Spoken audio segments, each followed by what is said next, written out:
Hey guys, tonight we slip into a cavern of soft light where the looms breathe like animals at rest, and the floor is a quiet galaxy of wool constellations.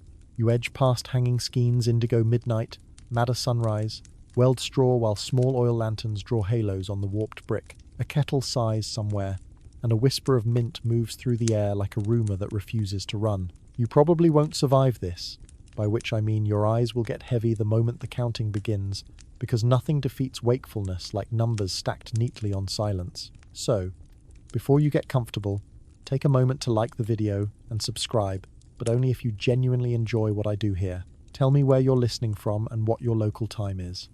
I love seeing the constellation of places and clocks in the comments.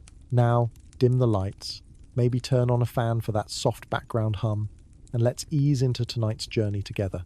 The door hushes behind you, and Dawn is still deciding whether to bother with the alley. Inside the workshop, warp strings stretch from beam to beam, a pale harp waiting for hands. You step closer and hear the faintest twang when a draft passes, like a lute practicing its patience. Someone presses a warm glass into your hand, tea that tastes of copper kettle and crushed mint, and points toward the master loom. Your job is simple, the foreman says with a grin that looks older than the doorway. Count knots. Count them as if they were bedtime beads. Count them until the world softens around the edges and your shoulders remember how to drop. You perch on a low stool. The loom towers, a wooden gate to a garden that blooms one knot at a time. Two weavers sit cross-legged on the narrow bench, knives tucked into palms like extra fingers. They glance at the painted cartoon naksha pinned above the warp, trade a nod, and begin. Right hand darts. A sliver of crimson silk slips between two warps, loops, tucks. Left hand follows with a quick tightening, and the blade nips the tail with a small, satisfied click. You breathe out and start numbering, slowly, letting the digits land like raindrops on a still pond. 1, 2, 3. Your tea cools, your mind cools faster. Here's a useful anchor to keep you steady. Under Shah Abbas I, who moved the Safavid capital to Isfahan around 1598, royal patronage turned workshops like this into engines of art and trade, binding the city to the silk roads with cords you could see and carpets you could roll. Mainstream fact, tucked gently. The city beyond these walls is a diagram of ambition, squares and avenues calibrated for spectacle, but here, everything shrinks to the scale of fingertips and breath. The weavers murmur to each other in the rhythm of the knots, a language measured in half hitches and tiny decisions. By your knee sits a shallow tray of wool and silk butterflies, each tied into a tidy loop. The dyer's hands have left faint ghosts on them, indigo that will linger on fingernails for days, madder that hides in lifelines like a cheerful stain. A boy apprentice by height, expert by attitude, shows you how to test a strand's twist by biting it. A gentle nip, a quick feel with tongue and teeth. He shrugs, unimpressed with your horrified look, and returns to stacking skeins with priestly care. Apparently, textile quality control sometimes involves behaving like a moth, with opinions, quirky tidbit acquired. You add a smile to your tally. The foreman taps the cartoon with a reed pointer. You tip your head back to see the tangle of vines and palmettes drawn in ink geometry so confident it forgets its geometry. The medallion at center is a sun dreaming of order. The spandrels curl like the corners of a polite letter. Keep the count true, the foreman says, and the garden will keep its shape. That seems fair. You are now a gardener who never touches a spade.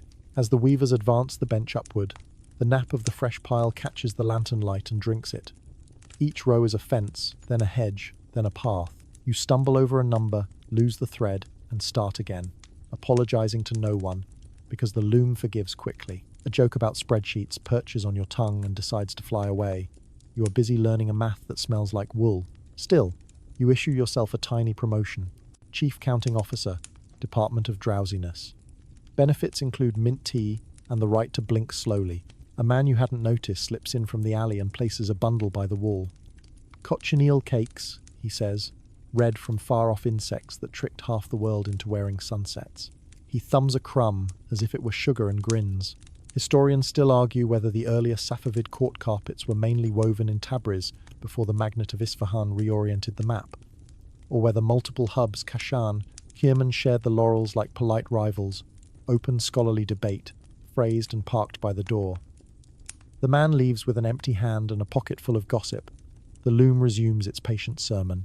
Your eyes stray to the combs hanging from the beam. Their teeth look like the stern grin of a teacher, but when the weaver lifts one and beats a finished row into place, the sound is more kiss than scold.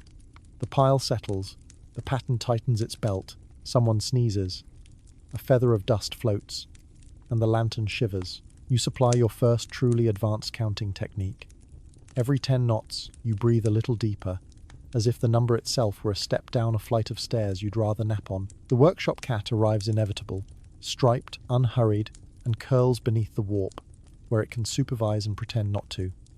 It yawns with the moral authority of an auditor and falls asleep on your left foot.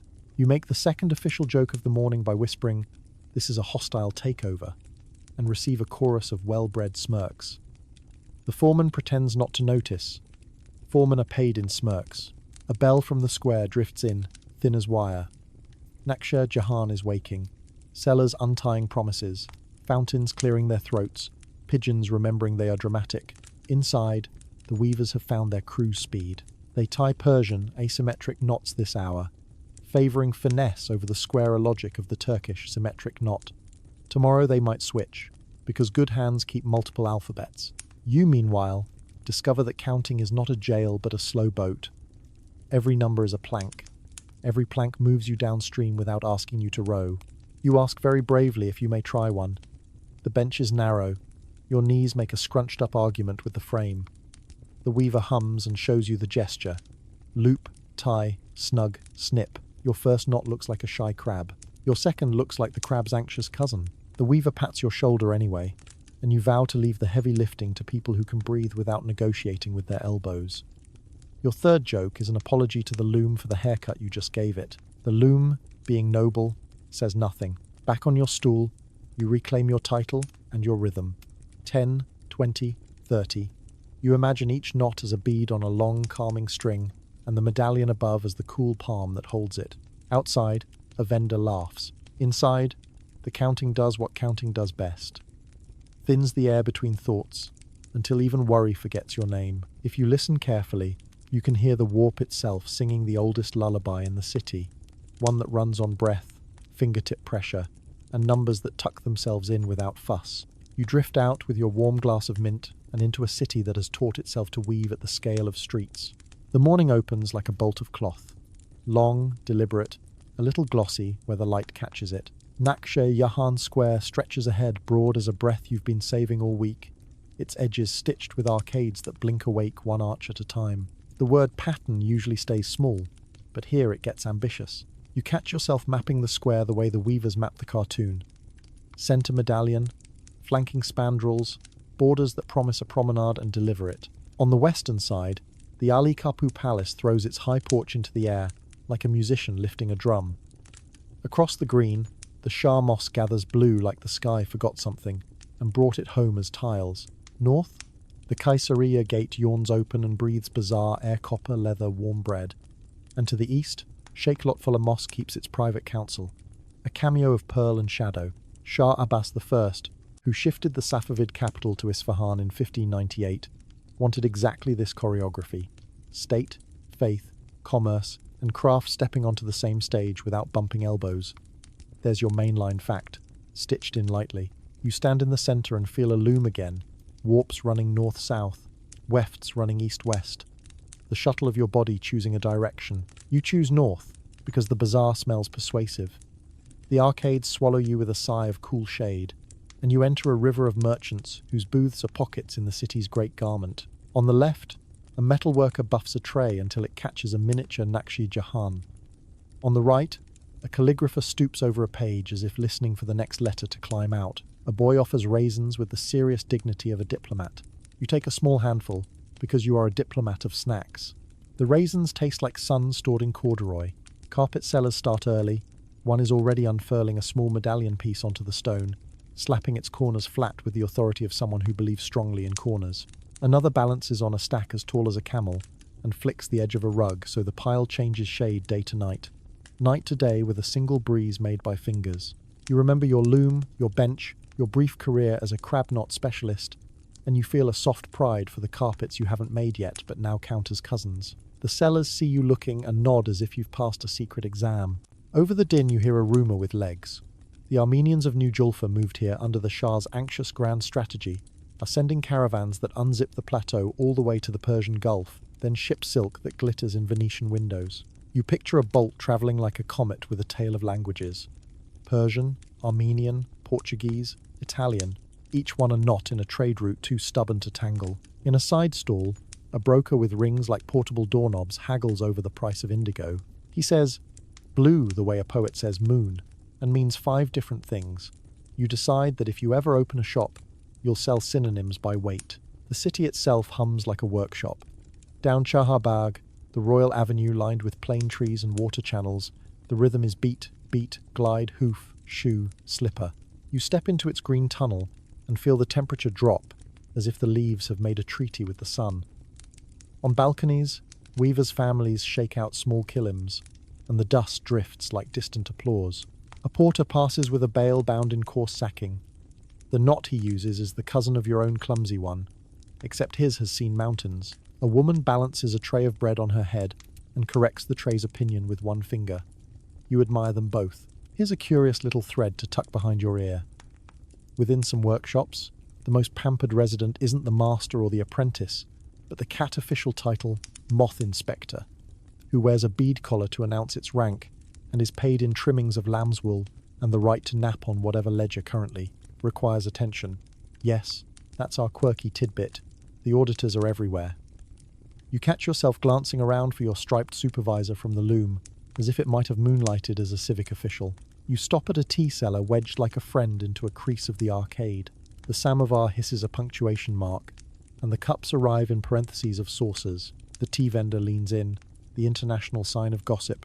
They say the court painters from the Kitabkhane Reza Abbasi's circle, send sketches that walk off the page into carpet borders. He draws a tiny tree on the wood with the wet spoon tip. Trunk, split, arabesque. Historians still argue whether that cross-pollination was commanded from above, a style decree floating down from the palace, or whether the ateliers traded motifs like neighbours swapping ladders over a wall, he says, shrugging the debate into the steam and letting it rise. You file the phrase away, a small ticket that admits you to scholarly quarrels conducted at whisper volume. From here, the city's weave becomes personal. You turn a corner into a lane of dyers where the air is a layered dessert of scent.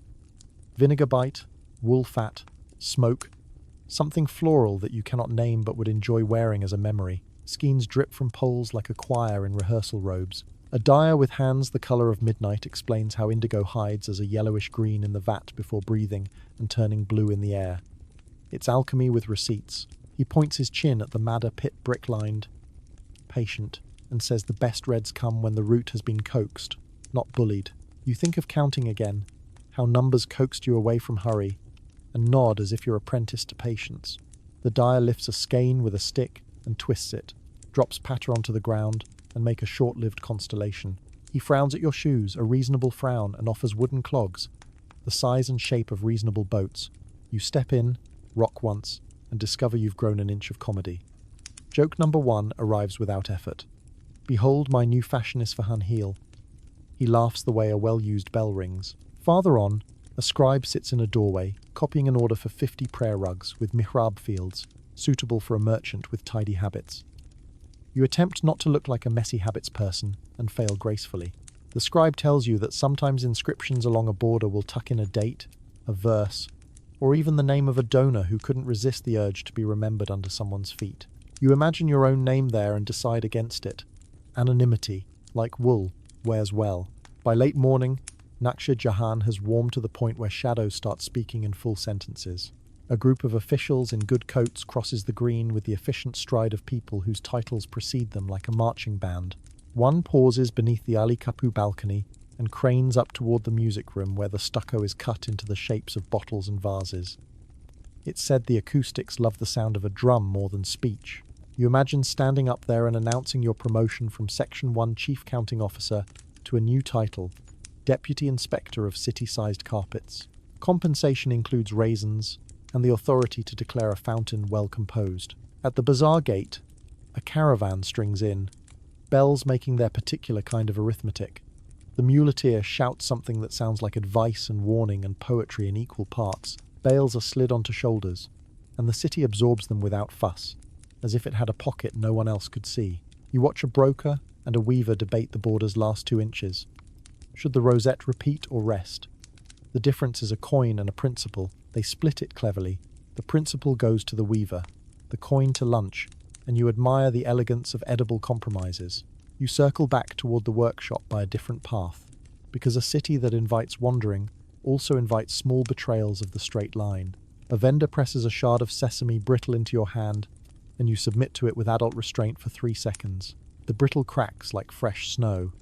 You promise yourself more when you've earned it by counting another 100 knots, and then you give yourself more anyway because you are a kind and flexible manager of you. When the workshop's alley returns, it does so with the familiarity of a line you've memorized without meaning to. The door is a palm pressed to the city's pulse. You pass through and feel your breaths align with the looms again. The foreman glances up, sees the bazaar's dust, writing a small story on your sleeves, and nods as if to say, "You've been out measuring the pattern in the big cloth. Good." You sit, raise your tea, and realize that Isfahan itself has been counting you, one quiet step at a time, into its design. The loom sings a welcome that sounds suspiciously like "back to work," and you obey. Joke number 2 steals in as you settle on the stool. You tell the cat you've been promoted to city planner. The cat, now sleeping on the ledger like a furry paperweight, approves this message by not waking up. Joke number 3 arrives. When you ask the foreman if the workshop offers frequent counter miles, he says only if you can prove you didn't lose count when the raisins appeared. You cannot. He stamps your imaginary passport anyway. Back at the cartoon, you find your place the way a reader finds a bookmark returned by luck. The medallion waits, the vines curve, the margins pretend not to be jealous of the center. Outside, the square brightens. Inside, the knots resume their pilgrimage from chaos to picture. You fold the city into your tally, 1 for the palace, 2 for the mosque, 10 for the bazaar's endless corridor, another 10 for the avenue's shade. The numbers behave themselves, which is more than can be said for people. Your hands rest on your knees, and the morning's errands dissolve into the workshop's grammar of patience. You begin to count again, and the city counts with you. The painter arrives like a hush with legs, and a long roll settles under his arm as if it has its own opinion about gravity. He clears a space on the floor, your stool skitters politely, and unrolls the naksha, the cartoon, inch by inch. The paper has been handled so often it has learned to behave like cloth. Edges softened by foreheads, thumbnails, and the occasional complaint. Lines bloom, vines trained into eloquence, palmettes with diplomatic passports, cloud bands that have clearly studied the art of lingering. You lean in until the ink's faint sheen shows the pressure of the hand that drew it, and the workshop's murmurs turn into the kind of silence that isn't empty but attentive, like a bowl waiting to be filled. The master points with a reed as light as a thought.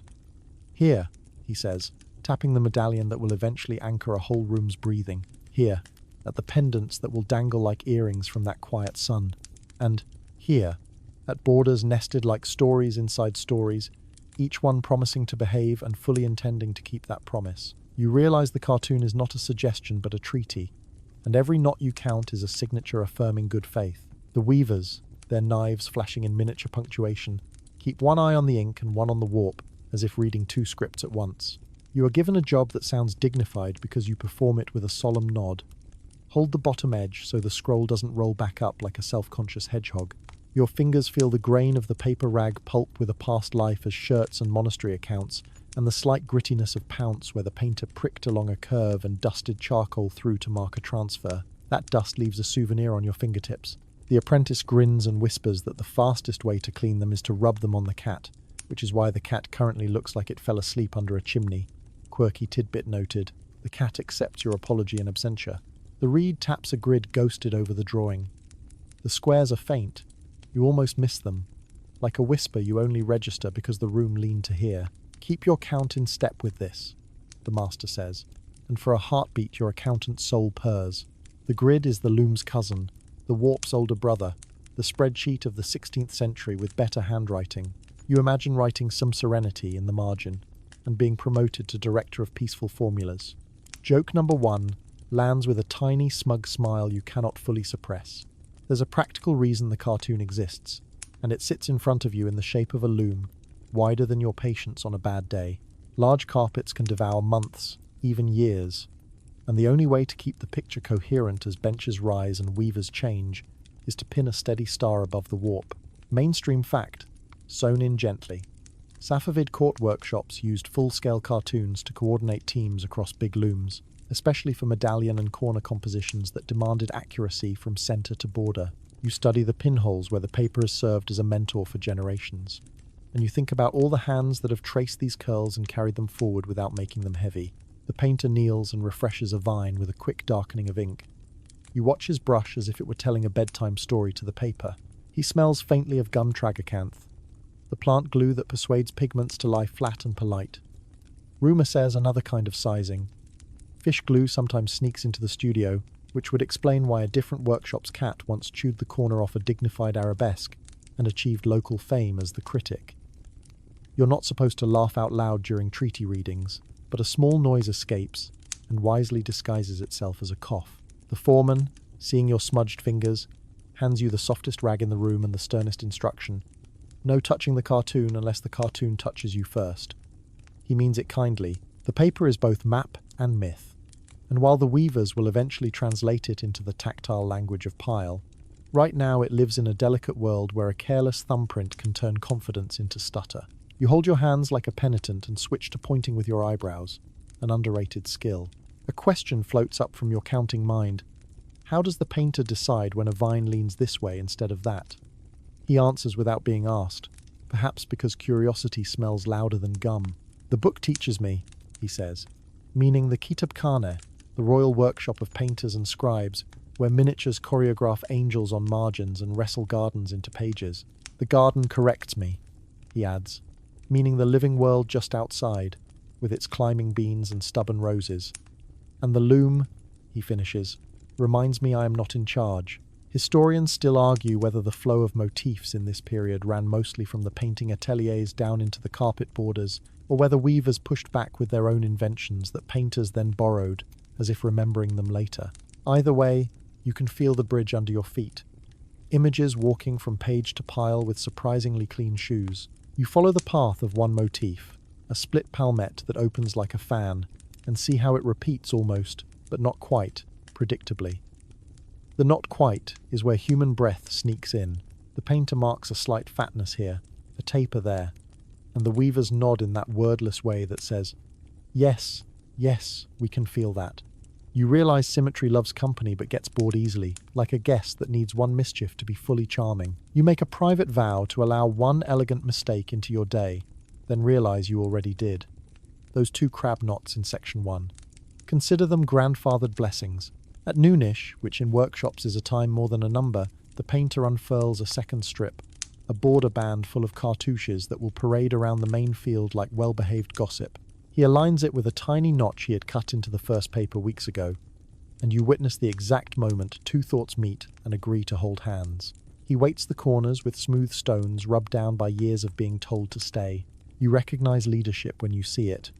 Be a stone when asked, a brush when needed, and a paper when you must invite others to walk on you without taking offense. A debate breaks out on the bench, the good kind that doesn't bruise. Should the cloud band here cross above the vine or slip beneath it? The painter draws both possibilities in miniature, quick as a magician who enjoys showing the trick. The foreman purses his lips. The senior weaver hums an opinion. The apprentice tries to look like a chair. Someone invokes an old carpet in the bazaar that solved the puzzle one way. Someone else insists the Ardabil pair solved it another. Compromise arrives wearing grace. Above here, beneath there, giving the eye a slow dance rather than a march. You put a small check mark next to your faith in humans. Joke number 2 tiptoes in when you borrow the reed pointer and use it like a laser pointer from the future, circling a palmette while making pew-pew noises under your breath. The apprentice snorts tea. You accept responsibility and offer reparations in the form of sesame brittle crumbs shaken from your sleeve. The cat appears as if subpoenaed and collects the payment, leaving you absolved by Whisker. Your counting resumes, but it changes flavour. Before, you were counting stitches on a path.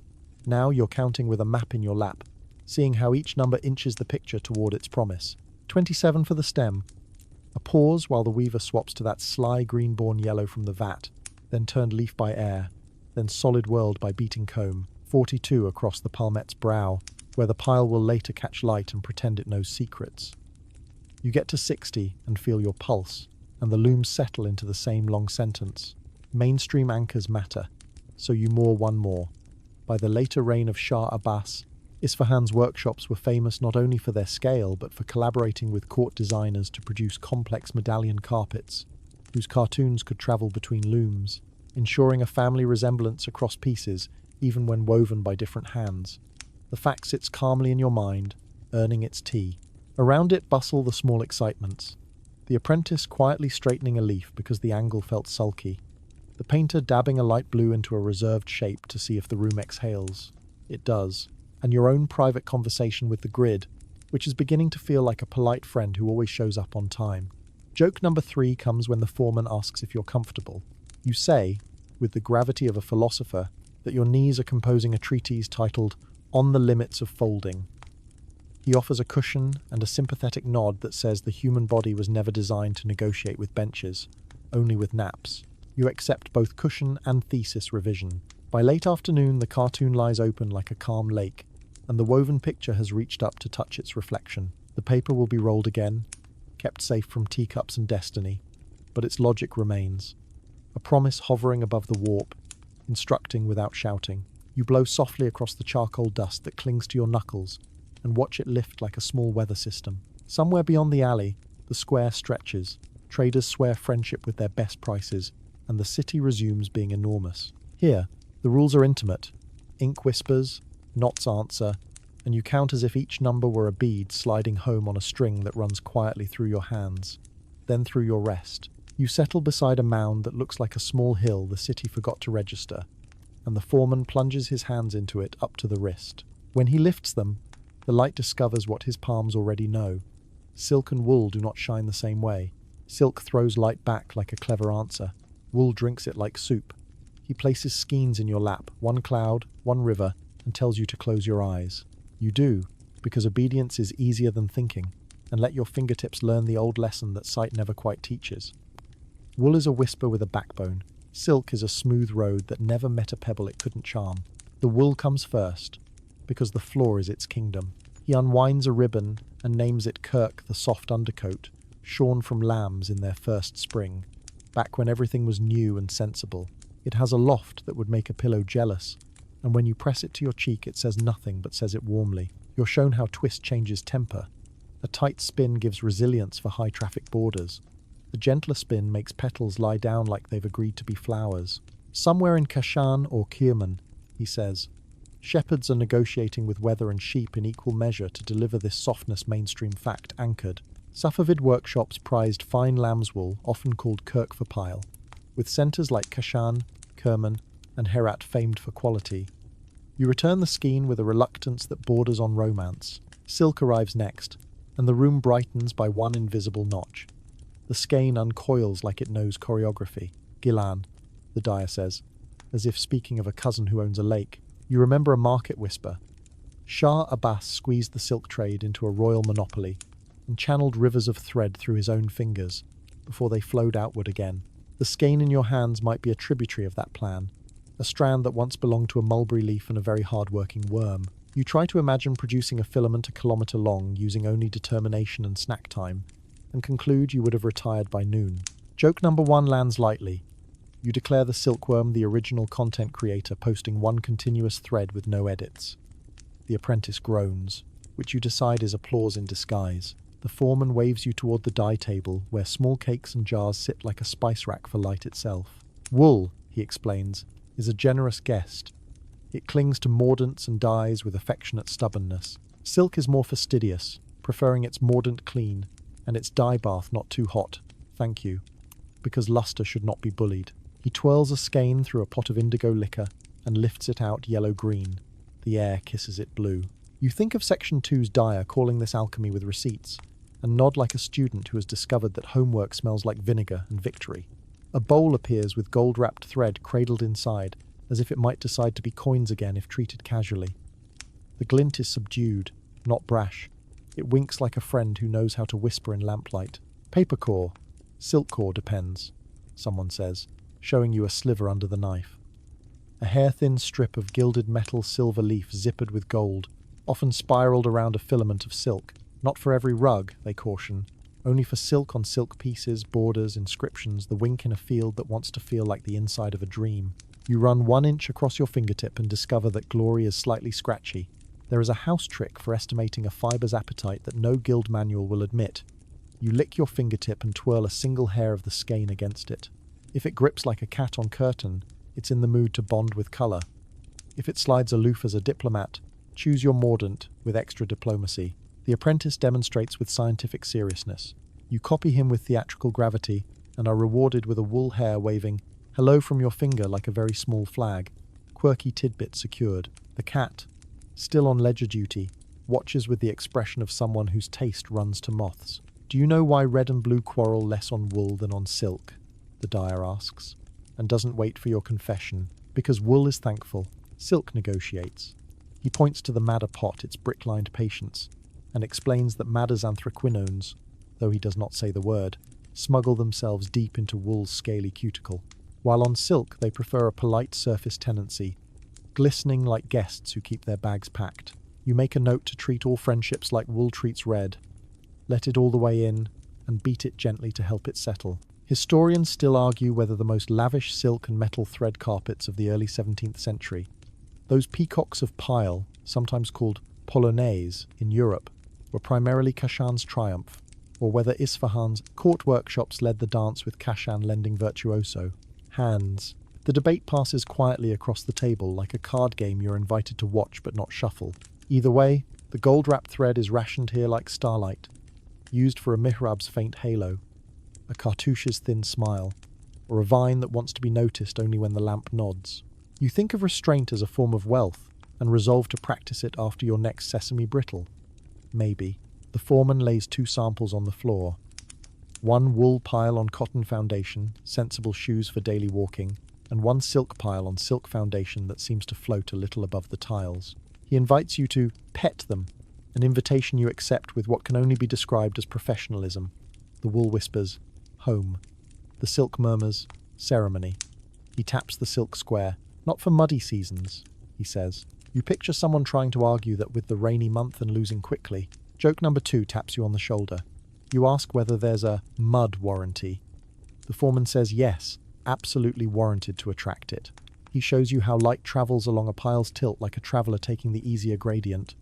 Stroke one direction and the colour deepens. Stroke back and it blooms. This is why silk borders behave like water under lanterns, and why wool fields feel like meadows under cloud. He trims a few errant tips with the small scissor knife, and the shade evens itself like a mood finding its level. You remember your miscut knot from section 1 and feel seen and forgiven. The dyer passes around pomegranate rind, dried and crinkled like a memory that has behaved itself. Boiled, it yields a tan that steadies flightier dyes, especially on silk. Mordants are the chaperones of colour. He grinds a pinch with alum, makes a tiny paste, and touches it to your wrist, so you can watch it mellow from nothing to warm straw as the air completes the sentence. He claims straight-faced that some masters use pomegranate tea to tan their fingers a little, so snags in white silk wouldn't show up at inspections. You cannot tell if this is true, which is half the pleasure. A small discussion breaks out over the ethics of sparkle. Should the mosque in the border receive a gold thread outline, or would that be showing off where humility is the script? The painter votes for a whisper, the senior weaver for a breath, the cat for lunch. Compromise arrives, glinting at the corners of sense. No outline, only a single gold knot at the tip of each minaret, visible when you stand and invisible when you kneel. You award the room an imaginary medal for good taste under temptation. By late afternoon, you can feel with your eyes. You glance at a skein and imagine its behaviour in a vat. You rub a tuft and hear how the comb will make it click into line. The dyer presses a folded paper into your hand, his recipe, for a certain twilight green grown from weld and indigo, and you, sensing ceremony, adopt it with a bow. He winks and confesses the quantities are to the nose, which is like saying to destiny. Joke number 3 claims the exit. You announce you'll open a restaurant called Season to the Nose. Reservations vanish into laughter. One more anchor for your internal ledger, under Shah Abbas. Silk production in Gilan and Mazandaran was encouraged and corralled to feed the court's appetite for luxury textiles, including those carpets that moved like ambassadors to Europe. This fact lies down beside your other facts and begins to snore softly. You're allowed to, too. But before you do, the foreman lays a final skein across your knees. a thin gold-wrapped thread that, under this humble lantern, blinks once like a star catching your eye through a slow cloud. "Save it," he says, "for the one place that needs it most." He doesn't tell you where. He doesn't need to. You've been counting long enough to recognize the exact corner of a picture that once one carefully whispered miracle. You return to the bench, hands respectful now, not just of numbers but of fiber temperaments, wool's embrace, silk's cool nod, gold's opinionated glimmer. The grid above waits, the cartoon breathes. The piles under your palm tilt like fields catching wind. You begin your mantra again. 1, 2, 3. You can almost hear the dyes singing to each other inside the knots, reds cozying into wool, blues polishing silk, gold remembering the ore's dark mountain and forgiving it. Your counting becomes a lullaby the fibers accept, and the workshop settles into a long, kind evening. At sunrise, the dye yard yawns like a catboard's creak. Steam leans over the vats, and the air arranges itself into layers you can taste. Smoke first, then wool fat, then a sweet sour tang that says something alive is being convinced to become colour. You sidestep into wooden clogs, boat-shaped, comic, and the ground accepts you with a wet syllable. The dyer nods toward 3 great kettles, as if introducing old friends who've seen your type before. "Madder," he says, patting the brick-lined bath with the affection reserved for reliable elders. "Indigo," he adds, tapping a lidded vat that looks like it keeps secrets under lock and smile. "Weld," he finishes, tilting his chin toward a pot that glows faintly yellow even when it's pretending not to. This is the trinity that carpets trust. Red, blue, and yellow. Blood, night, and sunlight, politely bottled. You crouch by madder first. The chopped root sits in cloth packets like tea bags for giants, and the water inside is the colour of a patient sunset. He tells you the best roots are old 3, even 5 years pulled from soil that has learned to offer the right bitterness. Too young and the red sulks, too rushed and it stains like gossip, quick to spread and quick to fade. He lifts a skein of Kirk lambswool by its loop and lowers it into the bath with reverence, the way a story lowers its voice just before the good part. Mordant first, always a loom to open the wool's tiny doorways so the dye can step inside and rearrange the furniture. That's your mainstream anchor here. In Safavid workshops, natural dyes like madder, indigo, and weld were standard, and mordanting, often with alum, was routine to make the colours fast, especially on wool foundations that carried pile like meadows carry wind. The skein drinks and darkens, and you realise patience has a colour. He turns you to indigo next, the quiet miracle. The vat isn't blue at all. It's a greenish liquor that smells like bread left to remember itself. It needs to breathe without breathing, he says, meaning indigo dyeing wants a reduced bath air kept out. The dye made soluble with help from fermenting companions like bran, dates, or old friend urine. Yes, apprentices are conscripted. Quirky tidbit. A workshop ledger once noted, 5 jars night water for the blue, which is a heroic euphemism if you've ever met a jar. He dips a test feather and then a cotton thread, holds it up yellow, and you watch air perform its parlour trick. The strand oxidizes and turns blue as if embarrassed to have been caught in its underclothes. He grins at your grin. Chemistry is just magic that filed the paperwork. Weld waits like a small sun. The dyer rubs the dried stalks between his palms and releases a spicy green scent that could be bottled as optimism. He pours the infusion into a clean bath, and you gasp a little despite yourself. It's not loud, but it's bright lemon with backbone. Overdye that with a dip in the indigo, and you'll get greens that feel like gardens after rain. Historians still argue whether the yellow in some 17th century Persian carpets is mostly from weld, Rada luteola, or whether other plants die as chamomile. Buckthorn berries played a larger role than the surviving recipe fragments admit, since lab analyses sometimes disagree with workshop memories. The debate passes through the steam and drifts upward. The colours below do not care, being busy with attendance. He works with the steadiness of someone who lets minutes measure themselves. Stir, lift, press, rest. He squeezes out a strand and lays it across your knuckles, so you can feel the moment between wet shine and damp bloom. No rushing, he says, as if you needed reminding. You ask how he times his turns and he taps his temple. There are hourglasses in there, set by habit, gossip, and the way the yard swallows shadows. Joke number 1 tiptoes in. You propose strapping a sundial to your head. He says he tried. It made reading difficult. An apprentice arrives bearing a clay jar labelled with a cheerful crescent alum. while another delivers pomegranate rind like crumpled moons. For the beige that keeps blues polite, the dyer says, meaning tannins that can coax silk towards steadiness or lend wool a sober base for brighter performances. He tosses in a whisper, and the bath surface changes tone, the way a conversation shifts when a grandmother enters the room. You're invited to stir. The paddle is heavier than your optimism before tea, and the swirl it draws is hypnotic. Like this, he says, slow enough that a lie could confess. You adopt the technique immediately for future chats with your own thoughts. A quiet drama unfolds at the indigo vat. The dyer lifts the lid, and you see the bloom, a coppery blue foam that flowers when the vat is feeling itself. He strokes it aside and feeds the liquor with a spoon of millet bran. Somewhere under the surface, small lives continue their fermentation. It's a city, and he is the mayor. He gestures at the rim, where a ring of salt marks last week's heights, the way pencil lines on a doorway catch a child's growth.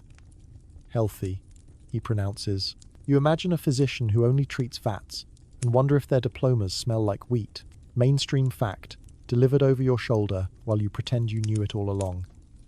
In many Safavid centres, dyers formed guilds with their own rules and inspectors, and dye yards clustered in lanes where water and smoke could be managed, without provoking neighbours into unproductive poetry. You've wandered those lanes already. Section 2 put the scents in your lungs, and now the museum of your nose adds another exhibit. Madder on Monday, indigo whenever breath allows, weld whenever sunlight needs bottling. The cat pads in, gives the vats a professional glance, and curls where warm boards tell old tales. The dyer pretends not to see, and adjusts his foot, so the heat reaches feline bones more efficiently. You decide this is joke number 2, no words, just the eternal comedy of humans trained by animals, and you award yourself points for restraint. The apprentice, less composed, drapes a yarn end over the cat's paw.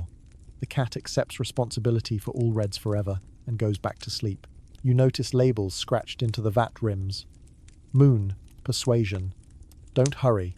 You assume poetry until the dyer explains they're reminders of temperature ranges and stirring times that his father turned into names. Moon is the coolest good for silk, which likes its luster unruffled. Persuasion is the mid-heat, where wool will be coaxed rather than shouted at. And don't hurry is the hottest they dare for certain browns and olives grown from iron-soaked baths. Joke number 3 arrives when you request a new vat called Snack Break. He points at a kettle in the corner. Already exists. A small lecture, equal parts lullaby and compass, slides into your ears as you watch a skein change from shy to certain. Red is time, he says. Blue is breath. Yellow is honesty. Time because madder rewards patience. Breath because indigo steals oxygen then gives it back. Honesty because well doesn't brag what you see is what you'll keep. Light, fast and cheerful. He lifts a sample that's been split into thirds. Undyed wool, weld only, indigo over weld.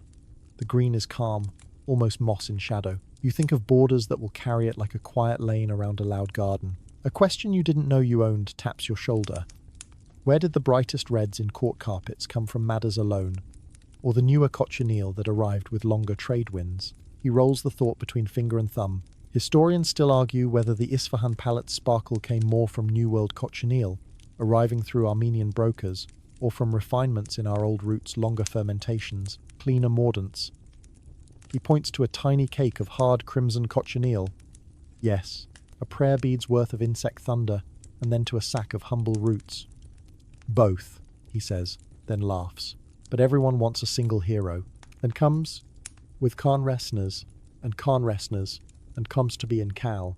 By now your head has accepted the yard's grammar. Stir, wait, breathe, lift, press, hang. Skeins climb onto poles like orderly sunrises. Drops fall and make temporary constellations that evaporate before you can name them. The dyer shows you how to milk a skein, 2 hands twisting in opposite directions to test whether the colour has set its mind. A faint stain on your palm says almost.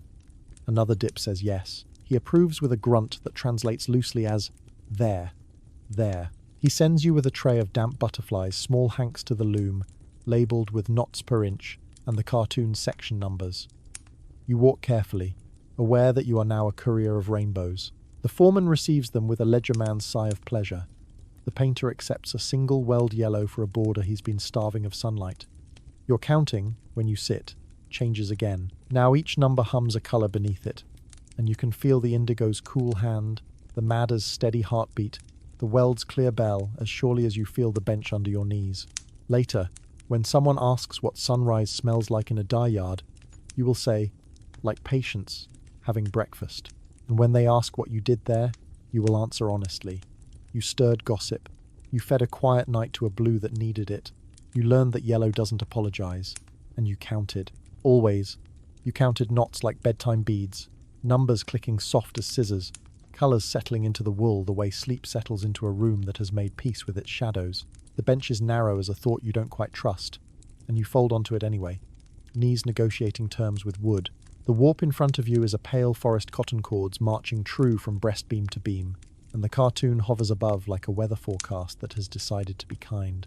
The senior weaver nudges you closer, palms up in the universal language of "watch my hands." He untwists a butterfly of madder red, anchors it against his finger, and the first knot blooms in a gesture so small you almost miss it.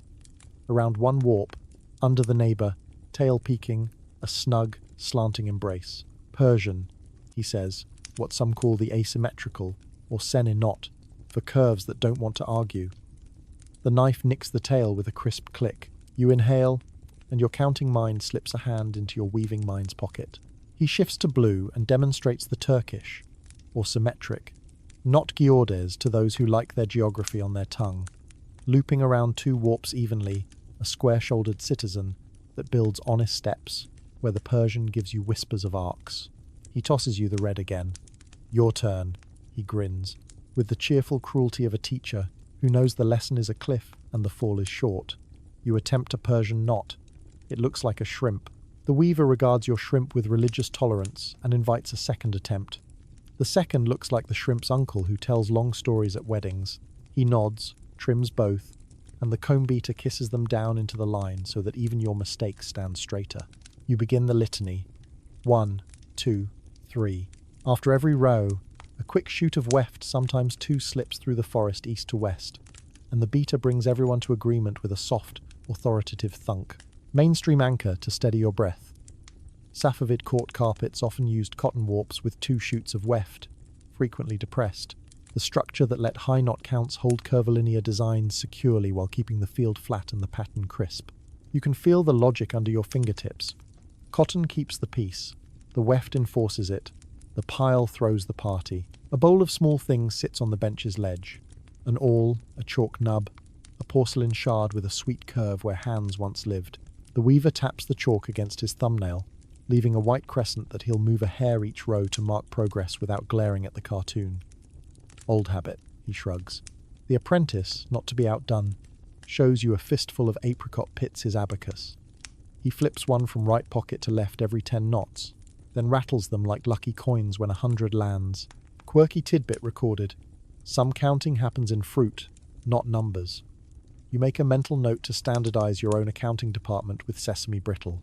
The pattern above says leaf, so the bench below ties leaf.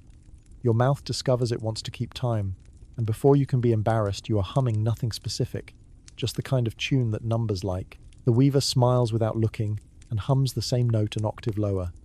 The apprentice adds a line that might be about lunch. The cat opens one eye, confirms the chord is acceptable, and resumes its impersonation of a folded blanket. Joke number 1 lands itself.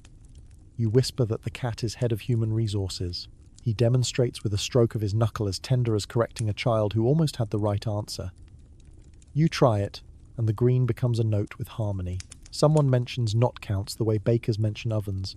Matter-of-fact pride. This cartoon is aiming for perhaps 300 to 500 knots per square inch in the finer parts. Fewer in the honest borders numbers that, at first, feel like cities but soon feel like neighborhoods you can stroll. The senior weaver laughs at your raised brows. Patience turns thousands into afternoons, he says, and returns to his blue, as if proving algebra by example. Historians still argue whether Senenot belongs to Sanandaj by a birth certificate, or if the name wandered, pinned on the asymmetrical technique wherever it travelled, while actual geography kept shrugging at the label. Either way, your fingers know what your tongue can keep arguing about later. The weft shoot passes. The beater descends. You find a rhythm that divides your attention into pleasant roommates. One watches the cartoon square you've been assigned. One counts. One notices the indigo sheen on the apprentice's knuckles. One keeps a weather eye on the kettle because tea is also a structural necessity. Joke number 2. Strolls in when your knee, having fallen asleep, wakes violently and you announce you've discovered a third type of knot, the pins and needles hitch. The bench acknowledges the discovery with general sympathy and no interest in adopting it. At the far edge, the painter's reed traces a future border, and you glimpse how the line you are knotting now will later meet a cartouche that hasn't been born yet. This is the secret joy of the litany. Counting doesn't trap you in inches. It lifts you into a slow horizon, where an hour's patience becomes tomorrow's visible grace. You tie a run of red and slip to a delicate tan brewed from pomegranate rind. Section 4's chaperone, now a proper character, and the leaf acquires a quiet underbelly. You're allowed one private smugness for remembering that recipe exists, to the nose. A minor crisis. The red butterfly ends in your hand, 2 knots before the rose curve completes. The senior weaver does not sigh. Saints walk among us. He knots a new butterfly to the last with a tiny join that sits snug against the warp's backside, and you couldn't find it again with a lantern and a map. No long tails, he murmurs. No proud joins, and you file it under life. The foreman slides by with the ledger. He notes your section. Leaves band 5, row 62. He adds a mark that looks like a small bird pretending to be a number. He asks how your shrimp are. You say they've evolved. They now answer to decorative motif. He stamps your imagination with a seal that reads, approved, or maybe it reads lunch. Either way, the kettle resigns itself to boiling. Mainstream note tucks itself under the edge of your awareness as you sip. Many Safavid looms worked bottom up with multiple weavers seated on a shifting bench, each responsible for a vertical slice of the cartoon, advancing the bench as the pile rose, and trimming the surface intermittently so the pattern stayed legible. You glance down the bench and see the choreography hands, knives, combs, weft shoots as precise as any court dance, except this one leaves its music behind in wool. Joke number 3 arrives when you try to stretch without leaving the bench and perform something between yoga and civic infrastructure maintenance. You declare the pose downward-facing warp. The apprentice nearly inhales a knot. The senior weaver recommends the counterpose. T. By late afternoon, your numbers have built a leaf that exists, properly, in the world. If someone put it on the floor and walked across it, it would forgive them and keep its dignity. You run a fingertip across the nap and feel the day's patience standing up to be counted. A thin fall of trimmings lies on the bench, a confetti that throws its own quiet parade when the lantern nods. The comb hangs again, teeth glinting. The warp hums when a breeze sneaks through the alley, and you find yourself humming back the way people whistle to birds and pretend they started it. Before you rise, the senior weaver shows you a talismanic gesture he keeps for luck. At the end of a particularly tricky line, he taps the comb twice lightly on the frame, not to tighten, just to bless. He doesn't believe in magic, he says, except when he does, which is often enough to count. You adopt the tap, small, respectful, and feel the bench accept you another inch. The cat opens one eye again, checks that HR policy has been followed, and closes it with a sigh that contains your promotion paperwork. The litany has done its work. You have counted yourself into a place where the breath is long, the numbers align like stars you can name, and the knot you tie is a bead on a string that runs from Section 1 sleepy tea through Section 5 steaming vats, into this very leaf, which will one day lie under someone's evening and host the sound of cups, steps, and calm. You step down, and the loom keeps breathing, content to finish your sentence at its own pace. You run your palm over a small finished panel fresh pile, obedient sheen, and the workshop seems to tilt for a heartbeat, as if inviting you to lie down in the wool and listen. The foreman catches the look in your eyes that means story time, and he nods toward the quietest corner. Ardabil, he says, like a password. The word unwraps a room inside the room. 2 carpets, 1 history, and a hum that sounds suspiciously like your own pulse slowed to a respectful tempo. You've seen drawings, heard legends with the exaggerations that legends earn, but here the tale is told in the language you've begun to trust. Knots and patience. Imagine, the foreman says, a medallion large enough to steady a hall, its radiating spokes like a night sky deciding where to put its stars. Imagine borders that walk like courtiers, every cartouche holding its shoulders just so. The Ardabil pair woven for the shrine of Sheikh Safi al-Din, in the town that shares his name, carry an inscription that reads like a gentle bow. I have no refuge in the world other than thy threshold, with a signature for Maqsud of Kashan and a date around 1539 540. Mainstream anchor, tied with tidy fingers. Yes, the inscription is real. Yes, the dedication ties the carpets to the Safavid lineage's spiritual hearth. Yes, a name from Kashan stands in the margin like a craftsman raising his hand without shouting. You picture the shrine's dim light catching on silk details. Visitors moving more slowly because the floor has learned to breathe. The medallion in the center is so sure of itself that it calms the corners. Pendants hang north and south like carefully rehearsed pauses. 2 lamps dangle in the field at slightly different sizes. One larger, one smaller. And every guide you've ever met has offered the same theory with a smile. The trick of perspective, a way to make them look equal from the doorway. Historians still argue whether that cleverness was intentional optics, or a workshop's practical accommodation that acquired poetry later. You decide both can be true. The loom is a practical poet. Joke number 1, pads in softly. You whisper to the cat that, should we ever weave an HR policy carpet, it will feature one lamp labelled nap and another labelled mandatory nap. Different sizes so they appear identical from the snack table. The cat, asleep with bureaucratic conviction, approves by remaining absolutely motionless. You trace, in the air, how a cartoon for a piece like Ardabil would have ruled lives. Grids pinned like constellations, vine scrolls disciplined into infinite obedience without becoming dull. The knot count in some stretches approaches the kind of number that makes newcomers dizzy and old weavers shrug hundreds per square inch, rising to a miraculous fineness where the medallion's spokes must not wobble. A quirky tidbit arrives like a polite cough. The traditional story says that when one of the pair suffered hard years, the other surrendered portions of its body to repair it, so a single carpet could continue to pray for 2. It's a tale of fraternal generosity with shears. Later restorers kept those scars neat. Stitches laid like apologies you can forgive by touch. You sit, because tales like this ask for knees that understand humility. The painter brings a small sketch, a memory of that sunburst, each ray a math you can feel in your hands now. He taps the rim where cloud bands circle like soft-spoken dragons learning diplomacy. See, he says, how the energy moves inward and outward at once. That's the loom's favourite joke, stillness braided from motion. You remember Section 3's Treaty the cartoon as contract, and realise how these great carpets sign their names to rooms, making every footstep a witness. Someone mentions how the pair travelled. One found itself in worse repair, one in better. A century turned, then another, and the world's appetite for old wool grew complicated. Pieces were cut. Boarders were taught to pretend they'd never met fields. In the 19th century, a movement of caretakers with eyes and wallets decided to rescue what they could. A certain poet of wallpapers raised his voice for the cause, and a public chipping in made a miracle legal tender. You look down at your own hands, dyed faintly by Section 5, pricked by the cartoon's dust in Section 3, and think about how many strangers' hands touch a carpet's fate, from shepherd to museum guard, all of them keeping time for something soft underfoot. The foreman points to your count board, his finger landing with affection on the line that keeps you honest. Imagine counting that medallion, he says, and never losing your place. You imagine it, and feel your breath lengthen the way it does when you walk a long, even road. The apprentice flips an apricot pit from one pocket to the other, a tiny vote of confidence for your arithmetic. One day, he promises, you'll count in your sleep. Joke number 2 leans over your shoulder.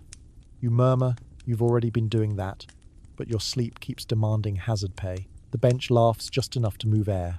In the hush that follows, a weaver shares a shrine rumour, told as if to the warp. When the carpets were new, and lay side by side, the lamps in their fields seemed to balance the room's light, like a scale measuring reverence. Someone else counters with a pilgrim's recollection, that the medallions felt less like suns and more like quiet wells, drawing your gaze downward so your thoughts would follow. Historians still argue whether the textual inscription, poem, name, date, was woven at the beginning as a stated intention, or added as a final benediction after the last beating comb sealed the surface. You decide that either order works. Intention and benediction are twins who enjoy swapping places to keep us humble. You ask, almost without words, how a design that precise stays human. The senior weaver answers with his knuckle, brushing the nap backward so a slender vine gleams, then forward so it calms. It stays human here, he says, where fingers meet a rule and choose kindness. He shows you a leaf whose underside carries a whisper of tan pomegranate rind again, so the green above can sit with dignity. You recognize the recipe to the nose, and feel a loop from Section 4 closing with a small satisfying click. By now you can see how the Ardabil echo threads the workshop's choices today. A border flourish, borrowed from the shrine's memory, tucks into your current cartoon. A medallion's logic edits a corner that was drifting toward gossip. The painter sketches a cartouche and, almost as a reflex, leaves space for a line of words not to copy any famous verse, simply to admit that language likes to stroll with pattern. You think of a small inscription you might hide. You are allowed to sleep now. The foreman would veto it. The cat would approve. Mainstream ballast again, so the boat doesn't get too dreamy. The pair's dimensions are the kind that force rooms to behave roughly 5 by 10 meters, give or take a storyteller's shrug, and their structure is sturdy enough to make a medallion's delicate grammar hold, warp upon weft upon knot. Cotton grounds, wool pile, perhaps a breath of silk in details. The recipe is not exotic so much as exact. Exactness, you realize, is a kind of kindness. A carpet that doesn't argue with the room teaches the room to relax. Joke number 3 arrives when you imagine ushering a caravan broker onto one of the pair. "Please remove your shoes," you say in your most responsible voice. He replies that his shoes refuse to be removed without a fee. You two negotiate, and the fee is sesame brittle. The cat mediates, declaring both parties in the right, and the brittle hers by divine right of proximity. The painter rolls up his sketch. The foreman straightens the finished panel at your feet, then smooths it once with a palm so gentle you almost miss the gesture. "Remember," he says, "the floor is a witness." You picture all the rooms the Ardabils have seen, prayers like seawater on the shore, footsteps of officials who tried to walk quietly and failed, curators leaning in with faces that learned diplomacy from border cartouches. You count a small run, 10, 15, 20, and the numbers feel like beads warmed by use. Before the day gathers its tools, the senior weaver does a tiny, secret thing. He slips one slightly darker blue knot into the ocean of equal blues, where the medallion's shadow will later live. A mercy, he calls it, a star for the nights when the pattern feels too perfect to touch. Your heart nods. Perfection can be a wall. Mercy is a door with good hinges. You lie your palm flat against the wool and listen one last time. The echo you hear is not drama. It's discipline humming, patience resonating across centuries like a low, kind bell. If you fall asleep right here, face full of madder and indigo, and the faint metallic whisper of gold, you'll dream of sunbursts that never glare, of lamps that balance light, of inscriptions that feel like hands on your shoulder. And when you wake, counting will still be waiting, a string of quiet beads that never runs out, only loops. Noon leans into the alley like a lazy inspector, and the workshop answers by sliding into its most humane ritual: tea. Benches shuffle. The beater combs get hung like polite swords. Apprentices who have been vibrating at a productive frequency all morning suddenly move as if gravity remembered their names. You are invited to swap stools with the youngest bench team, which feels like being handed a relay baton woven from mint leaves and optimism. The apprentice with the apricot tangent pit abacus, your favorite accountant, grins like a conspirator and pats the warm place he just vacated. "Keep it hot," he says, and means both stool and pace. Tea arrives in small glasses that make the steam look like a silk scarf attempting escape. Mint bunches, clipped and rinsed, sit in a copper bowl like an audience. Someone drops a sugar cube into your glass with the accuracy of a falconer. It dissolves as if paid. The kettle's sigh becomes the room's metronome. You lift the glass, inhale, and discover the nose knows exactly what Section 5 promised. Weld bright honesty and indigo calm breath have cousins in mint and steam. Your shoulders, traitors, resign from their positions as decorative earrings. The apprentice's race against the noon shadow is half joke, half training. They set a chalk mark at the cartoon's edge and decide how far the pile should climb before the sun's finger leaves the sill. Stakes, bragging rights, and first pick of sesame brittle crumbs. You agree to judge with the impartiality of an international tribunal, then immediately accept a bribe in the form of an extra mint sprig. Joke number 1. You announce the court recognizes sprig fluence. Groans all around, the satisfied kind. Before the bench resumes, you get the tour of tiny cheats everyone pretends not to see. First, the butter knife of the weaving world, a sliver of smooth horn used to smudge a stubborn tail backward, so it never peeks through and makes a freckle where no freckle belongs. Second, the short drink, a barely there extra weft pass across a twitchy spot to calm an anxious curve. And third, the charm of the left thumb. A minute dampening of finger pad, mint tea steam is the approved sauce. to coax a silk knot to lie earthly instead of rehearsing for heaven. These are not crimes. They are kindnesses, applied at scale. You swear the oath of all good crafts. Do not get caught, and if you do, be adorable. Mainstream anchor, sipped with tea. Apprentices here are not casual visitors. In Safavid cities, trades organized through guilds, Asnaf kept their own rules about training, pay, and quality, and a boy or girl might spend years moving from tasked errands to real fingers on warp work, under a master who signed for both their mistakes and their future. Your foreman doesn't quote statutes, he points at people. The youngest has already logged a year of threading warps. The next keeps the ledger neat enough to frighten moths. The eldest of the young now ties leaves better than he ties his shoes. You are humbled, which is free and effective. The cat, head of HR and unofficial OSHA representative, patrols the tea situation. It sniffs the mint, disapproves of citrus, and arranges its tail in the middle of the walkway as an obstacle course enhancement. A new apprentice tiptoes around and nearly fails. The cat writes a corrective memo with its eyes. Quirky tidbit floats by. Apprentices swear that if you tuck a single mint leaf into your cap, moths avoid your hair and masters think you are fresh air. The science is unclear. The hats smell wonderful. The race begins. 3 apprentices, 3 vertical panels of the cartoon. The noon shadow sliding like a polite deadline across the floor. Your job, soothing and ridiculous, is to count knots in bursts of 10 and call out the totals in your most bureaucratic voice. You comply with relish. Bench A, 30. Bench B, 28.5. This causes an inquiry. Bench C, 31, plus style points. The foreman pretends not to hear. He is a diplomat between youth and truth. Joke number 2 lands when you offer to issue frequent notter miles for anyone who laughs at your math. No takers. They are busy being good. You notice how the apprentices use the cartoon differently than the seniors. They pin it closer, fuss with fewer gestures, and check each other's squares constantly as if afraid the medallion might wander off while no one's looking. The eldest apprentice, in a gesture you will steal for future life moments, breathes on a silk butterfly and warms it in his palm before a tricky curve. It lies better when it remembers summer, he says. The room nods. You file the sentence under wisdom disguised as weather. Between counts, tiny lessons slip in like helpful thieves. How to tie off a nearly spent butterfly with a join that hides just behind the warp. How to fix a mischievous bright speck by tweezing it out with the knife tip and replacing it with a humbler neighbour. How to beat with enough force to persuade but not enough to bruise. Because pile has dignity too.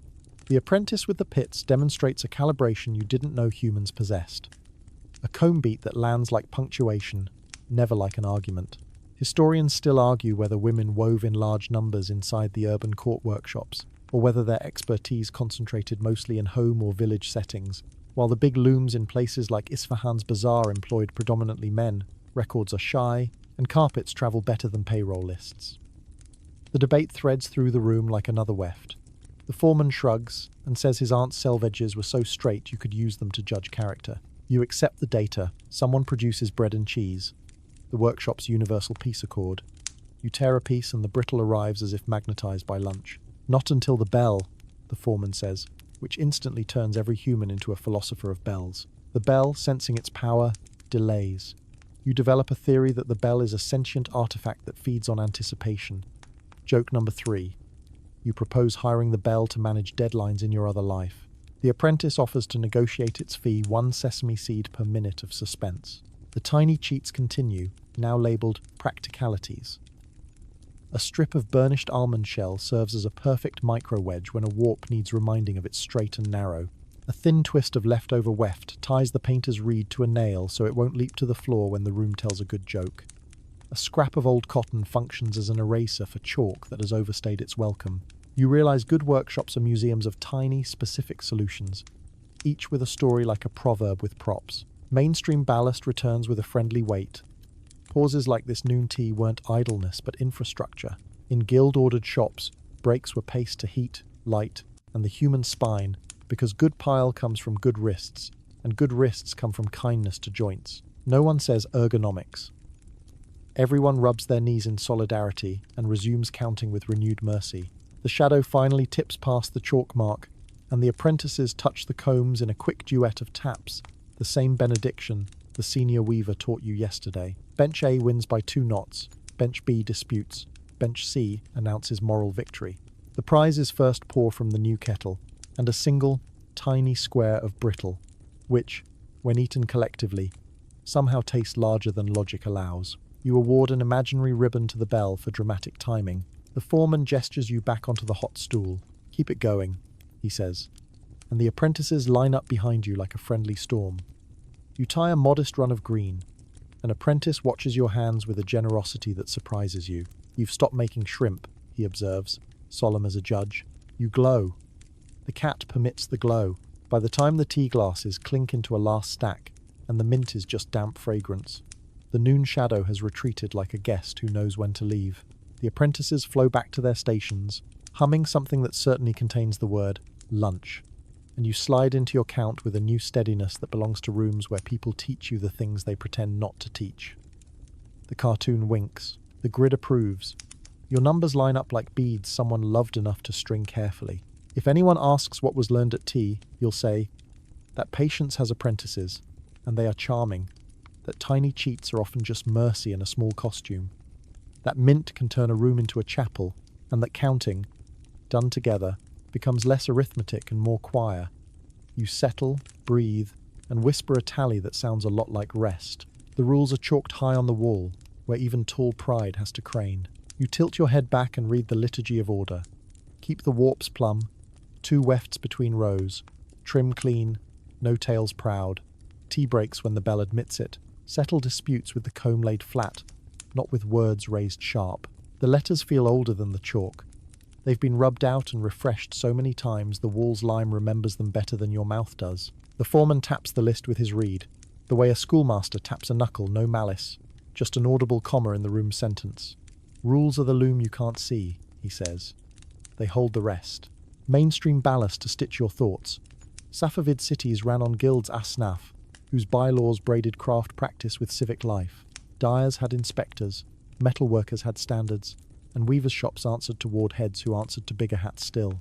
Prices could be guided, apprentices registered, quality marked, and the mutasib, the market inspector, with a reputation like a well-honed knife, could stroll through and request to examine a selvage as calmly as someone asking for the time. You imagine a man in excellent shoes, turning a carpet over with 2 fingers and nodding so slightly that everyone checks their pulse. The chalk list includes fines, and the fines are both stern and oddly specific. Late to the morning warp check, a copper coin to the tea kitty, a sloppy trim that makes the pile look like it borrowed its haircut from your Section 1 shrimp. Sweep the floor until it forgives you. Use gold-wrapped thread where the cartoon did not decree it. A day's work for free, and don't act surprised. You think about how grown people agree to be led by chalk and decide it's proof that civilization is just consent to quality written neatly. Quirky tidbit drifts down from the rafters like dust endowed with personality. The workshop keeps a quiet rebellion ledger. No one writes these in chalk because chalk can't carry that much kindness. The wall gets the bones, the glances carry the flesh. You watch a small rebellion unfold so softly it could pass for ordinary. The border's little cartouche, meant to hold an inscription later, has grown fidgets at its lower edge. The cartoon drew the scroll very prim. The wool wishes for 1 extra curl, just enough to make the line breathe. The senior weaver looks at the painter looks at the foreman looks at the cat, head of HR, benefits include veto pers, and the cat blinks once, which counts as quorum. The weaver gives the curl half of what it wants. The result is a border that still salutes the cartoon but happens to smile. Joke number 1 arrives wearing regulation shoes. You raise your hand and ask if there's a permit required to laugh at a good join. The foreman gestures at Rule 7, which you swear just appeared. Laughter permitted when it keeps hands steady. You salute the chalk and the chalk. Being chalk says nothing. Historians still argue whether central oversight in Shah Abbas's day reached into every bench dictating motifs from the Kitab Khane with the force of decree, or whether the court's stylistic gravity simply pulled many shops into orbit while independent hands kept a meaningful say in daily design. Decisions. Your day supplies an answer with a straight face and a wink. The cartoon is a commandment. The corner curl is case law. Justice is a comb tap applied twice, lightly. A ledger gets opened, this one, the official kind, and the neatness of its columns could shame a mosque floor. It tracks apprentices' hours, materials issued, knots per inch for each section, and the occasional inspection note, Nap lying west to east agreeably, green from Weld behaving like a gentleman.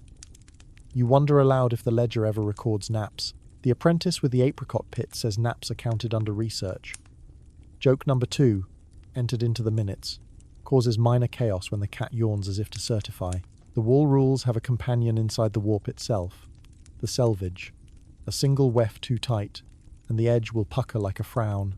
Too loose, and the border slouches like a shawl asleep on a chair. The senior weaver demonstrates a selvage correction that looks like magic. He flicks the weft with a nail, and the edge decides to behave. He shrugs. Rules are most beautiful when they are invisible. You make a mental note to apply this to your posture, your opinions, and your tea pouring. But rebellion doesn't always take the shape of curls and naps. Sometimes it wears midnight. After sunset, when the looms should sleep, the painter returns to touch a line he cannot forgive with honesty. The rules do not list after-hours penance, but the door does not squeak, and the cat does not report. He thickens a vine by a hair, thinning its neighbour by the same, and the pattern exhales the way a tight collar loosens. You watch from the shadow where the dye yard's steam used to stand, and learn that guilt and craft both enjoy privacy. In the morning, the foreman will run his palm over the spot, say nothing, and add a dot to the quiet rebellion ledger. Mainstream detail tucked under the sill. Signatures on carpets are rare, but not mythical. Some carry names woven into cartouches, a designer's flourish, a donor's pride. Most pieces, though, leave identity to the hand's accent and the city's habits. In this workshop, anonymous excellence is a shared oath. Still, a weaver keeps a private signature that won't offend the chalk. 3 knots in a diagonal under a border, placed once every 20 rows. A code that says, "I was here, and I was gentle." You cannot see it. That is the point. The mutasib appears one afternoon, as if conjured by your thoughts, wearing the expression of a man who owns a measuring spoon for silence. He examines the pile with the back of his fingers, lifts a fringe to check the knots, squints at a border medallion as if it owes him a letter, and nods once. "Prices stand," he says, and the workshop releases a breath not because they feared failing, but because approval quiets a room in a way disapproval never can. He notices the chalk list, taps Rule 1, and remarks, "Write it lower so boys can read it without climbing." The chalk obeys by noon. Joke number 3 takes the form of a proposal. You suggest a new line, Rule 10, when in doubt, consult HR. The cat, on cue, strolls to the wall and places a paw on the blank space where such wisdom would live. The foreman laughs, writes nothing, and takes the suggestion under advisement pending a snack. You ask what happens when rules collide with hunger, when a delivery of Kirk arrives late, or a dyer's vat sulks, or a patron wants yesterday's carpet today. The foreman pours tea, which is how he says, "Listen carefully. We do not speed the knot," he says. "We move the border." He shows you on the cartoon one repeat fewer here. A cartouche shared between breaths there, and the design rebalances like a tightrope walker who knows how to smile. Quiet rebellion? Perhaps. Or perhaps the deepest rule is survival performed elegantly. From the alley filters a commotion, caravan bells, a broker's voice signing a contract with vowels, and the workshop gently increases its hum to meet the world's tempo. The chalk rules wait. The ledger waits. The quiet ledger waits inside the ledger like a kindness folded into a command. You return to your count and feel the discipline settle around your shoulders, not as armor, but as a shawl. 10 knots, 2 wefts, trim. The bench advances. The cartoon breathes. The border agrees to be shorter without seeming mean. Before dusk, the painter leans over and draws, with a single soft line, a flourish in a margin no one will see unless they know where to kneel. It is the opposite of rebellion and its twin, obedience adorned by gratitude. You tap the comb twice, the benediction that began back in section 6, and the room answers with a sigh that places itself exactly between rule and kindness. The cat files the day. You follow the painter through a corridor that smells like gum and good secrets, into the Kitabkhane book workshop, where pages learn to behave and pictures learn to sing small. The room is a hush lit by windows that have practiced soft light for decades. Sheets of burnished paper rest on boards like sleeping birds. A tray of pigments waits, each shell-shaped well holding a shade you've already met in the dye yard, but wearing its indoor voice. Madder's cousin blushing as lake, indigo coaxed into ink, Weld's honesty diluted until it feels like a polite sunrise. The painter sets down his reed, glances at your hands as if checking for unauthorized charcoal, and smiles. You've been vetted by the HR cat. You're safe. On a low table lies a folio from some prince's afternoon. A garden scene, miniature figures stitched out of patience, cloud bands curling as if the sky wrote in cursive. You see palmettes that recognize your bench, saz leaves with Ottoman swagger cut slim as knife talk, animals in mid-blink, as though surprised by their own elegance. The painter taps the margin where a border has been sketched, a tight braid of blossoms and split palmettes that could step straight off the page and onto the loom without tripping. Bridge, he says. You lean in and see it, the hidden span between book and carpet, the way a motif crosses from paint to pile without falling into the river of knots below. Mainstream ballast for your inner ledger. Under Shah Abbas I, Isfahan became the capital not only of streets but of pictures. The Royal Kitabkhane, associated with masters like Reza Abbasi, trained a generation of painters whose curvilinear arabesques, delicate cloud bands, and figure style shaped the Isfahan school.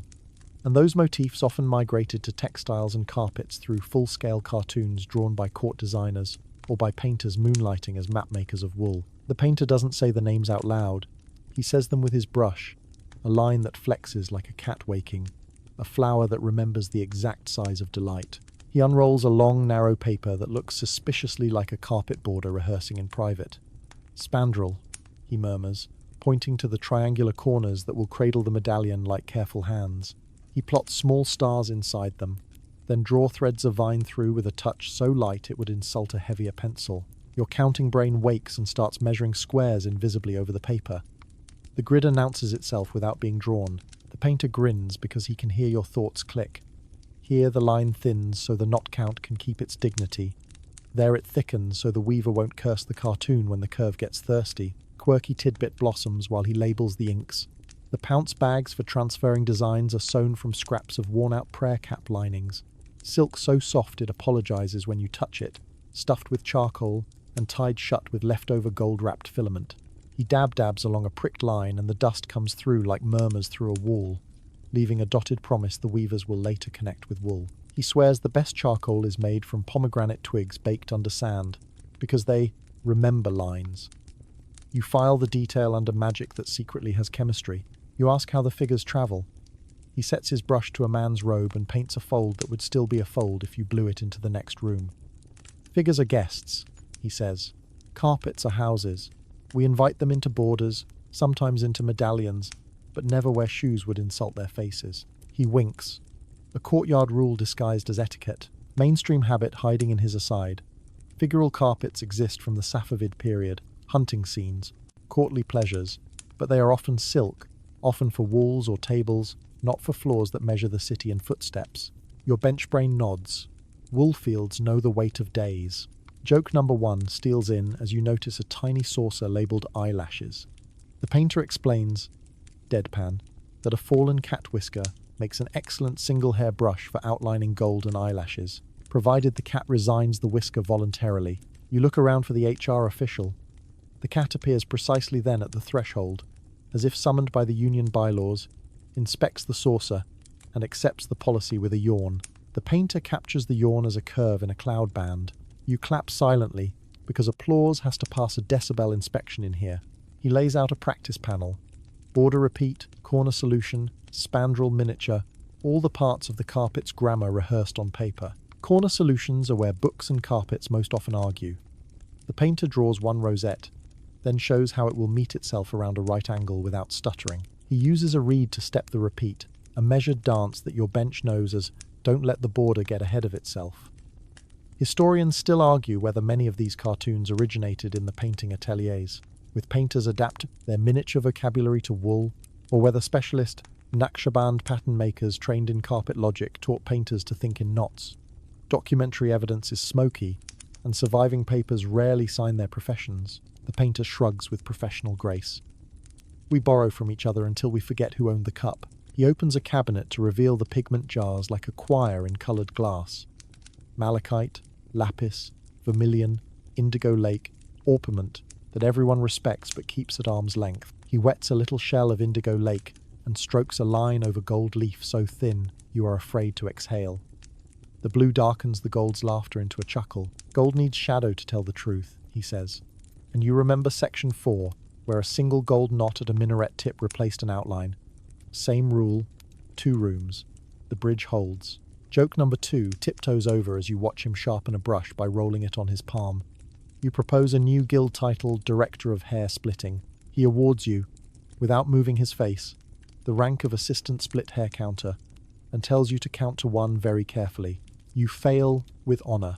He invites you to try a small border curl. The brush feels like a thought with bristles.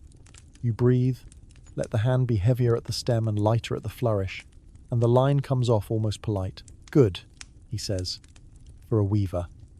You pretend to be offended and then accept the compliment, because bridges require humility tolls. He pricks your curl with a fine needle, dusts pounce through, and lifts the paper to show a ghost of your line on the cartoon beneath. You have crossed. Mainstream note arrives like a reaffirmed treaty. Full-scale cartoons were often sectioned into long strips so they could be moved along the loom as the pile rose, and painters marked alignment notches, tiny kisses in the paper, so repeats met repeats like friends who finish each other's proverbs. He shows you a notch and its mate, then aligns them with the satisfaction of locksmiths. The grid above your bench says Amen. A courier bursts in the apricotangent pit accountant moonlighting as paper porter, delivering a roll from a poet who wants a border with couplets in Nastaliq that loop like swallows. The painter sketches a cartouche and tests letter heights against knot counts. Poetry has to fit the pixel, or it becomes prose. He writes the word sleep twice, once too tall, once just right, and grins when you pick the second. Your channel's sign-off flutters by. Now, dim the lights, and for a moment you imagine it woven along a rug no one will step on. A small private joke shared with a future wall. Quirky tool trick surfaces. To test how a curve will survive the tyranny of square knots, the painter places a piece of fine mesh over the drawing and thickens the line where the mesh catches too much empty. Instant knot vision.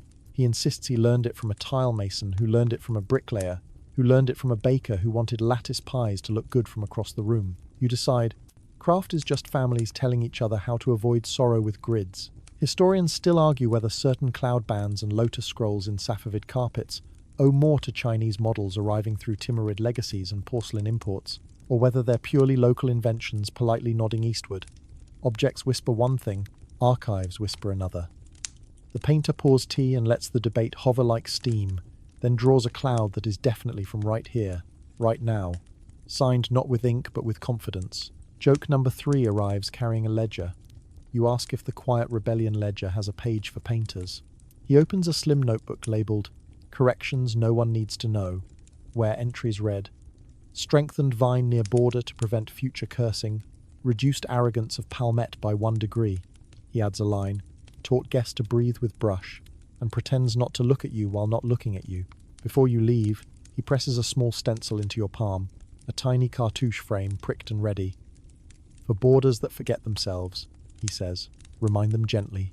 You carry it back to the loom like a charm against wobble. The bench nods approval. The cat inspects, stamps your permit with 1 paw, and files you under. Bridge traffic permitted. When you sit again, the cartoon above seems nearer, as if the paper knows your fingerprints now. You feel the carpet's weight through your forearms. Months of counting condensed into 1 cylinder of obedience. The foreman knots a rope twice, taps it once the benediction, and you take the tail like a junior priest processing a relic. The muleteer, cheerful because bells are a personality type, checks the lashings and invites you to walk a while. You agree because the day smells like travel dust with a goal, and because the cartoon's borders you tied want to see horizons. Street turns to avenue, avenue to gate. Beyond the gate, the road makes its old promise to keep going. The sledge rides behind a mule with a jingling contralto. Quirky tidbit from your guide. Some mule bells are tuned on purpose. The cheap music that lets drivers hear whether a string is still tight, go out of key, and someone is sulking. He demonstrates by tapping one with a twig, a tidy A, or perhaps an Isfahan approximation of one. You nod as if you always judge logistics by pitch. At the city's edge, you pass a yard where crates are branded with names that travel better than people. Bandar Abbas, Basra, Hormuz. The muleteer winks. Royal silk goes south, he says. And what isn't silk borrows the road. Mainstream fact, woven in. After Shah Abbas, I rerouted trade by developing Bandar Abbas on the Persian Gulf and tightening the crown's grip on the silk monopoly. Caravans carried goods, including carpets, down to the sea. Then ships shouldered the rest toward India, the Red Sea, or around into Mediterranean hands. You picture your carpet learning the taste of salt air through its crate and decide to teach it the word voyage. I am no day. A broker appears where brokers appear in the intersection between ambition and shade, wearing rings like punctuation. He's negotiating blues with a man who smells magnificently of travel. A Venetian agent with a hat that believes in itself. Not that blue, the Venetian insists. The other blue that keeps its promises under candlelight. You translate mentally, indigo that refuses to gossip with time. The broker argues that moonlight is the true test, which is an elegant way to charge more. Joke number 1 rattles out of you before you can help it. You offer to bring the moon for a modest fee. The broker tips an imaginary hat. The Venetian searches his pockets for exact change. The muleteer, proud of his bells and his gossip, shares route news. In a corner, a scribe scratches receipts into a ledger that will cross mountains wrapped in oiled cloth. You wonder if somewhere a scribe is writing, "One carpet, counted into being by a person who laughs at bells." You accept the insult. A merchant from Aleppo compliments the pile with the blank face of someone calculating margins and manners at once. He runs a palm across the napped downhill shadow, uphill bloom, and nods when the bloom answers politely. He asks where the blue learned its vowels. "Indigo," you say, fed carefully and allowed to breathe. He grunts in the dialect of satisfaction and offers to buy you tea. Tea is the universal yes for trade negotiations that are not your problem, so you take it. In the caravanserai's shade, stories turn to the sea. A sailor with wrists like rope explains how crates are stacked and how salt is kept at a respectful distance from anything that respects its dye. He swears by tar sealant that smells like old prophecies. He has, he confides, seen a carpet unfurled on deck for a feast day and rolled back up with the sea's applause caught in its fringe. You imagine rinsing your own wool in applause and worry it might shrink the humility. Joke number 2 knocks gently. You suggest sea-tested as a marketing phrase. The sailor says, only if the carpet learns to swim. Mainstream ballast sidles in. European inventories and paintings from the period show Safavid carpets draped over tables, railings, and stages. The Ottomans loved them too, status woven into weft and knot. Some of those so-called Polonaise beauties, wealthy with metal thread, lived more on walls than floors, reflecting candlelight like calm water. Your rolled wool cousin here is headed for feet and chairs and conversations that last past midnight. It accepts its fate with good pile. As the crate is marked ink block letters, symbols that tell porters which way is up, even when up is a rumour, the broker returns with his Venetian shadow. The two have arrived at a truce, a price that respects Blue's appetite, and a delivery clause that allows for the muleteer's favourite excuses. Road argued with weather, bell out of tune. The Venetian mentions a bishop in Padua who claims the best greens in Persian carpets are jealous of his garden. The broker replies that gardens gossip, carpets keep confidences. You file the line for future voiceovers. By late afternoon, the caravan surges outward like a sigh finally permitted. You walk alongside until the road tilts its chin toward farther hills. The muleteer presses a small bell into your palm. "For timing your knots," he says, obviously joking. You test its note and hear a clean, stubborn ring. He nods. If you're counting wanders, call it back. You promise to only ring it when your numbers fall asleep on duty. Joke number 3 approves itself. You declare the bell your new chief focus officer. The mule approves with a democratic flick of the ear. On the way back, you fall in with a man selling gum, tragacanth, and rumours. He's heard that dyes are being tested in Venice with notebook seriousness, that collectors argue whether a certain border belongs to Kerman hands or Cashin style, that a Dutch painter keeps draping carpets over tables, as if they were tablecloths with opinions. Historians still argue whether those Western paintings faithfully record pattern families or crumple motifs into painterly license. Either way, carpets owe part of their European afterlives to people who painted them as if they were characters. You hope your carpet finds an honest host, someone who will walk on it kindly and dust it like a piano. Back through the gate, the city reweaves you. The bazaar's roof swallows the sun and returns it as amber. The workshop's alley is its old self, with the addition of a line of tiny paw prints across a chalky step. HR closed a case in your absence. Inside, the foreman receives your bell with the grave joy of a man who likes objects that know their job. You tell the room about the Venetian's blues, the sailor's tar, the muleteer's tuning. The painter steals "Gardens keep confidences" and tucks it along a border under his breath. You sit again in your soldier's place. Bench, cartoon, wool. The bell waits on the beam like a tame sound. You tie a run of weld yellow and feel the road lingering in your fingers, as if dust had become a pigment. Counting resumes, this time with bells inside it 10. A ring only you hear. 20. The quiet of crates. 30. The mule's steady meter. You haven't left the carpet. You merely pulled its horizon closer. Export, you decide, is what a pattern does when it learns a new room. Your numbers make room for it. When night comes, you think of your rolled cylinder riding toward the Gulf, stacked among dates and bolts, dreaming of rooms that smell different. You hope someone will roll it out with a small ceremony and a lighter heart. You hope the bells never lie. Mostly, you hope the knots hold the stories you snuck inside, while counting a bench joke, a mint leaf, a tiny mercy of darker blue so that far away, under unfamiliar footsteps, the carpet will still speak fluent patience. The cartoon tilts and becomes a doorway. Not a door you open with a hinge, one you open with your spine. The painter traces a pointed arch that looks like moonlight remembering geometry, and the foreman says softly, "Mihrab." You've seen the shape in mosques, the wall niche that announces direction the way a compass announces north. Here, its silhouette glides onto paper and then into wool, and your counting learns another job. Not only to make a picture, but to make a place you can face. The weavers narrow the field toward the top so the arch feels like an embrace, and the spandrels lean back as if giving you room to breathe. Under the Safavids, who made 12 Shiism a state backbone from the early 1500s onward, such devotional language wove itself into spaces public and private. Niche-shaped prayer rugs appear in 16th and 17th century inventories, often with hanging lamps, columns, and inscriptions that fold blessing into border. Facts arranged like a gentle rail. The bench shrinks from 3 to 2 because the field narrows near the archer's shoulders, and the rhythm changes key. Your Persian knots must lean with the curve, like polite guests moving along a bench to make room. The apprentice with the apricot tangent pit abacus flips a pit every 10 knots and mutters a quiet tally that sounds suspiciously like Bismillah if you squint your ears. The cat, head of HR, now also director of orientation, arrives and sits exactly where your feet must not, demonstrating humility's trick of appearing in the form of disobedience. Quirky tidbit arrives tucked in the foreman's pocket, a small brass Qibla compass, its needle dreaming of Kaaba stone used by travellers and, in rare fussy moments, by weavers who want the arch to point true on a carpet destined for a far-off home. He sets it on the loom beam, and the needle decides southeast, then fidgets, as if surprised by a cat hair. "The mosque wall is law," he says, "but the needle enjoys paperwork." You decide compasses are clerks with flair. You and the senior weaver plot the prayer field.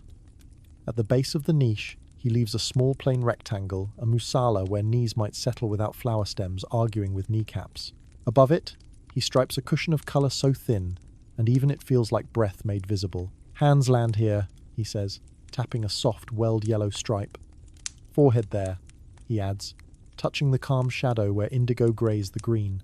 The loom is turning manners into map. Historians still argue whether all mihrab carpets were meant primarily for prayer. Some point to wear patterns and dimensions that love elbows and knees, or whether many were made as pious decor for niches, pulpit steps, or export tables that wanted the prestige of devotion without the foot traffic. The painter pours tea for the debate and lets it steam on the beam. You file the sentence next to your bell from section 11. Some arguments don't end, they keep time. You tie the small chain for the lamp, a dotted line of tan that behaves like metal only when the nap catches it. You choose restraint, no outline, just that single gold star we saved in section 4, and watch the light teach humility to shine. Joke number 1 bows itself into the room. You whisper to the cat that this is the mandatory nap lamp. The cat blinks like the lamp has authority. The border rehearses its theology without being rude about it.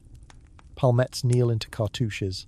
Vine scrolls remember to keep breathing even where lines tighten. At the archer's imposts, those shoulders where curve becomes column, you nestle small rosettes that look like patience, wearing earrings. The painter slips in a talismanic twist, a tiny 8-point star, doubled once, so that whoever prays finds their glance caught and steadied just before words rise. You place the knots as if lowering lids. A donor cartouche floats near the base, empty for now. Sometimes it will hold a verse that reads like a hand on your shoulder. Sometimes a name and date will anchor the wool to a life you could map. Often it will stay blank, humility in a frame. The foreman traces it with his finger and says, "This is where gratitude might live." You consider hiding, remember section 1, count like bedtime beads, but settle for a responsible silence. Columns? The painter asks, and sketches 2 slender guardians flanking the niche. Their capitals a memory of books, their shafts dressed in quiet hatching that lets pile readers stone. You are allowed to tease. Will the columns complain when we walk on them? Joke number 2 earns you an eye smile. Stone prays by holding up air, he says. Wool prays by forgiving feet. All right. Mainstream detail slips in with the weft. Some Safavid prayer rugs carry a prayer bead garland, tasbih draped across the arch. Tiny ovals that count devotion the way your ledger counts knots. The apprentice, thrilled by any counting that votes yes for apricot pits, asks if the beads can be coded every 20th in darker blue. The senior weaver approves the mischief masquerading as math. Somewhere, a future pair of fingers will follow those beads and forget for a whole minute to be in a hurry. You choose the field's green carefully. Too bright and the arch becomes meadow. Too dull and it sulks. You steep indigo over weld until the tone sounds like early dawn inside a courtyard. Section 5's lesson returns with good posture. Yellow's honesty, blue's breath. The painter adds a barely there mihrab fringe at the top 3 tiny tassel shapes, because even a doorway is allowed a gentle moustache if it makes the face kinder. Historians still argue whether the specific arch profile in many Isfahan school rugs, tall, with a faint OG near the apex copies, a favourite mosque niche, quotes book illumination frames, or simply suits the math of high knot counts that prefer long curves to cramped corners. The workshop decides pragmatically. This arch fits the grid, flatters the lamp, and lets hands find place. Theology looks pleased and sits down. Light changes. The alley brightens to that late afternoon brass, and the nap of your emerging niche begins to act like water. Stroke upward and it blooms. Downward and it lowers its voice. The senior weaver shows you a small courtesy. After finishing the arch line, he taps the comb twice your section 6 benediction, then once more for the person who will one day face it. Habit dignified into blessing. You copy the taps and feel your chest loosen. Quirky practice sneaks in with the tea tray. The foreman wets his thumb with mint steam and smooths the arch's curve the way a calligrapher comforts a letter. Ink forgives pressure, he says. Pile forgives patience. He hands you the tray. You nearly spill, then recover with the agility of a person whose career depends on behaving near wool. The cat files a favourable report.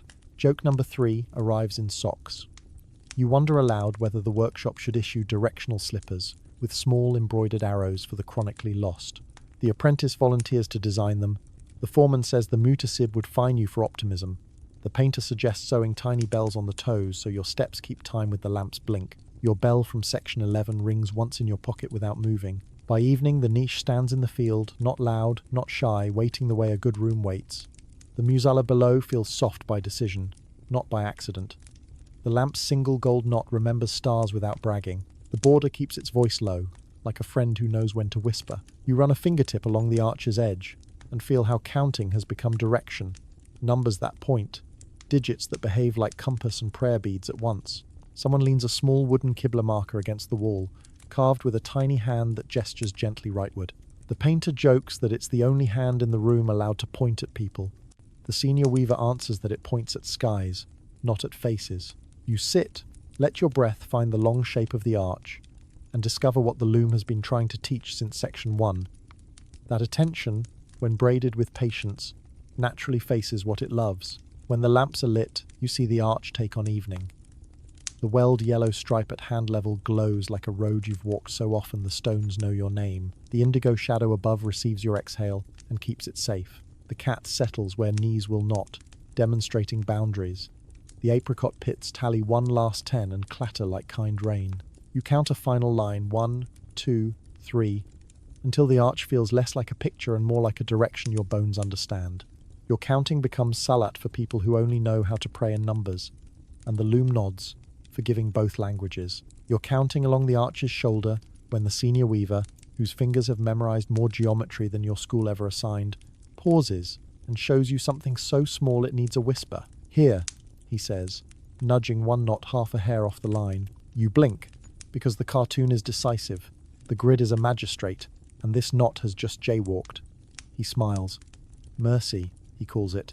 You've met its cousins, the darker blue under the medallion in section 7, the extra curl that made the border breathe in section 9, but this is its shy sibling, a nearly invisible misalignment that keeps perfection from turning proud. You breathe out like a person who has been allowed to be human in public.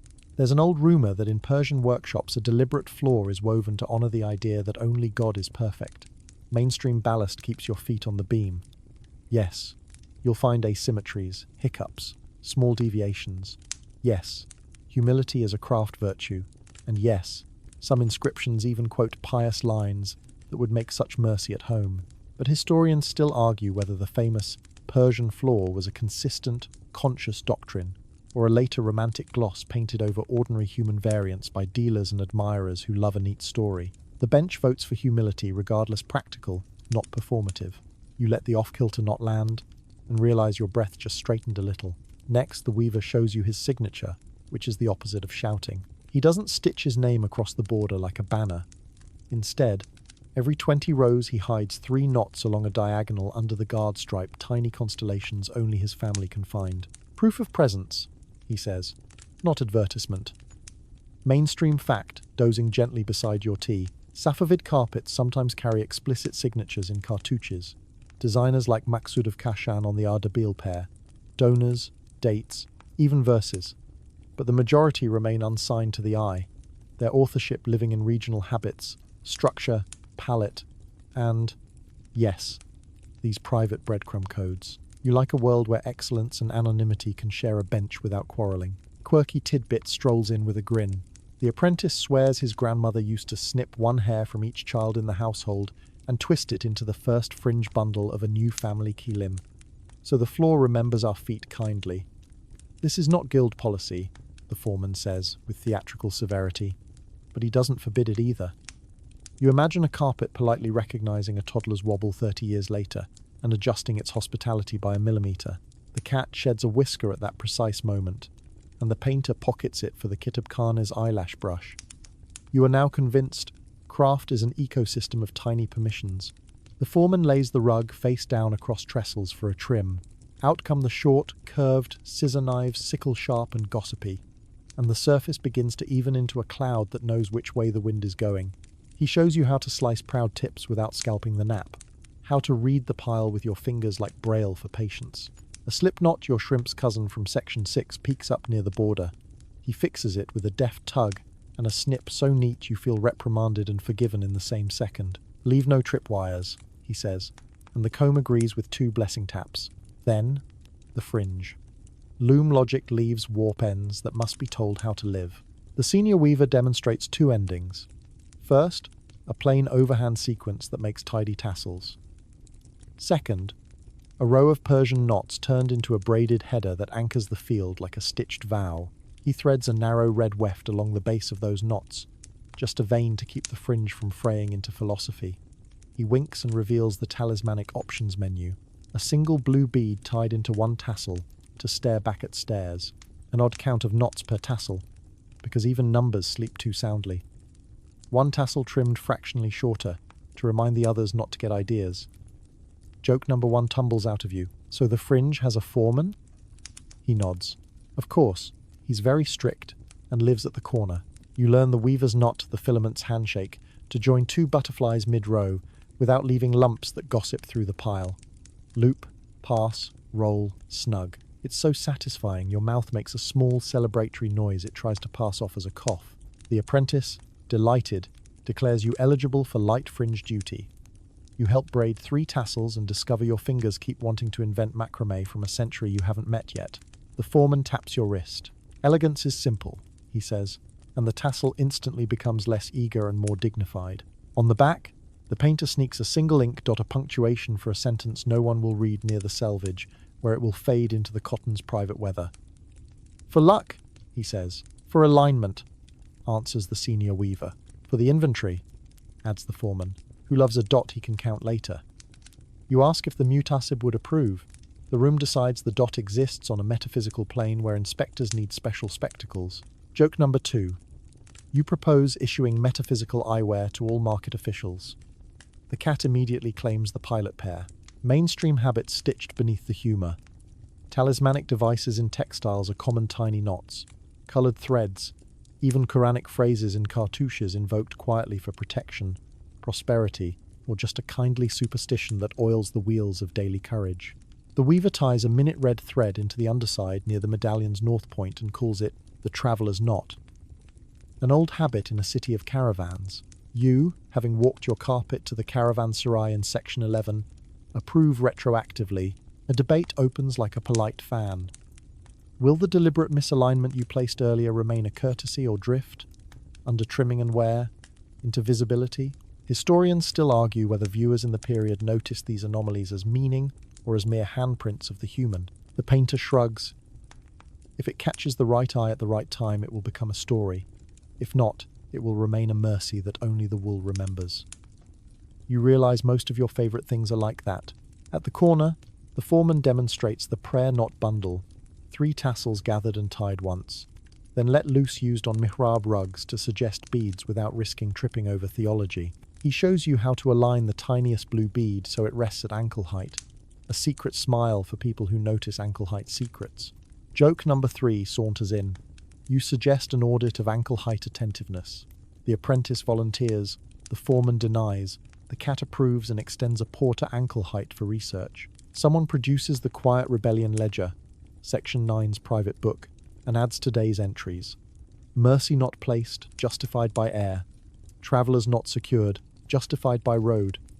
Fringe disciplined, justified by gravity.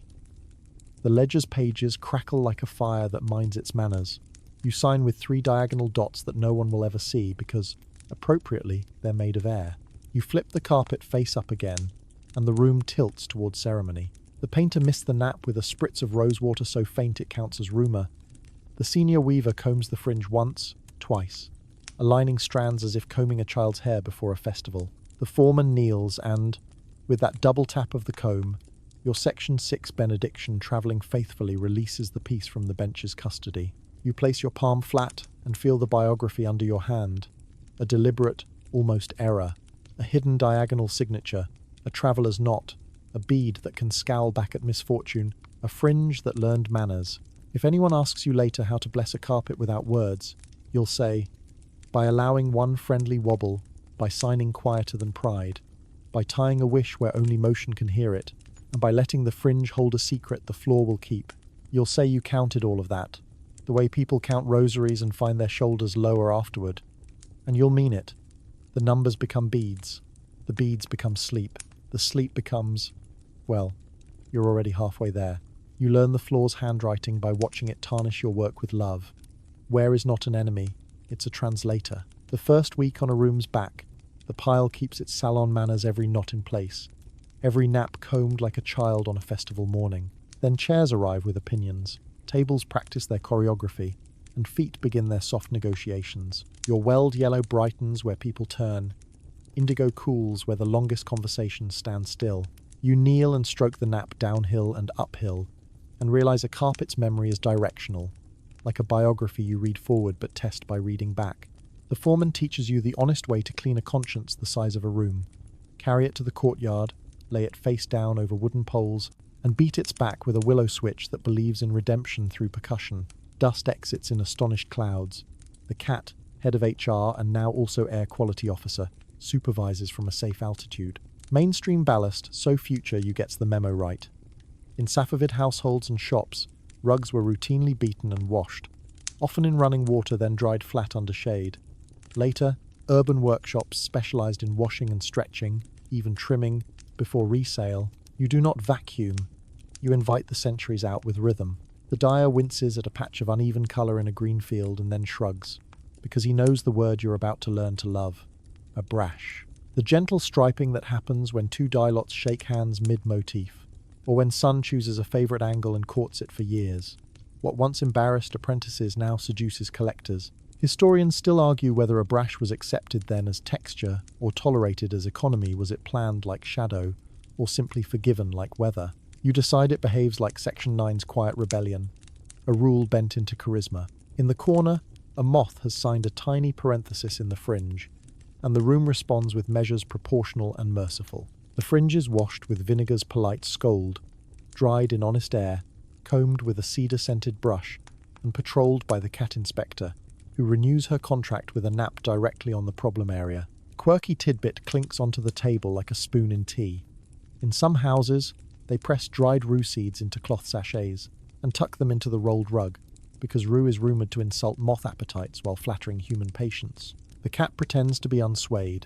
The moths file relocation papers.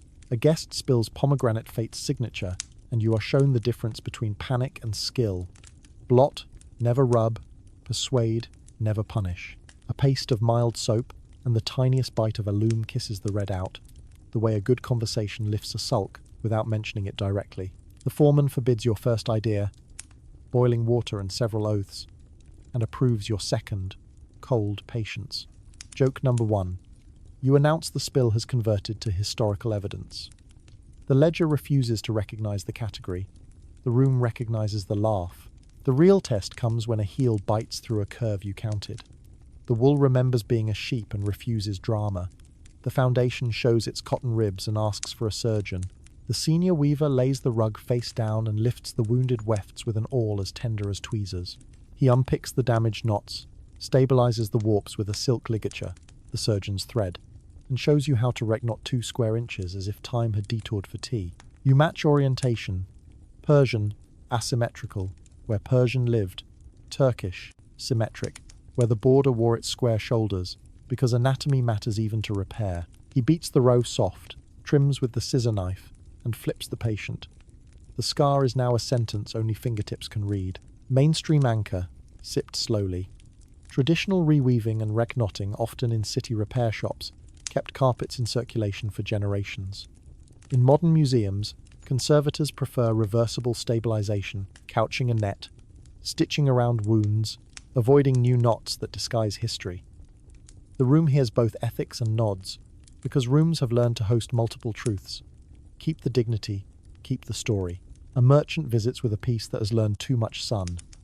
The field once drank indigo, now it sips its ghost. You watch a conservative remedy.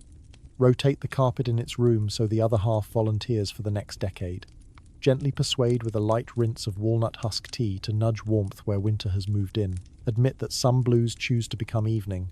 Historians still argue whether tea washing was a pre-modern habit, or a later dealer's patina trick was warmth, historically coaxed, or recently marketed. You suspect both, since people forever have wanted the past to arrive with better lighting. You spend a day at the stretcher, a wooden frame that holds borders honest while a damp wave passes through the pile and foundation, encouraging everything to remember its rectangle. You listen to the creak that means the selvage has stopped sulking, and the sigh that means the corner forgave a year of eager chairs. Joke number 2 arrives while you crank. You declare the frame a spa and offer the carpet cucumber slices. The apprentice applies a mint leaf to the corner tassel. HR approves mental health benefits for textiles. Repair has its poetry, darning a worn field with a weft-faced mimicry, grafting borrowed fringe from a donor rug no longer ambulatory, couching a leather strip along a threshold edge destined for shoe arguments, stitching a linen support into a corner whose warps remembered other plans.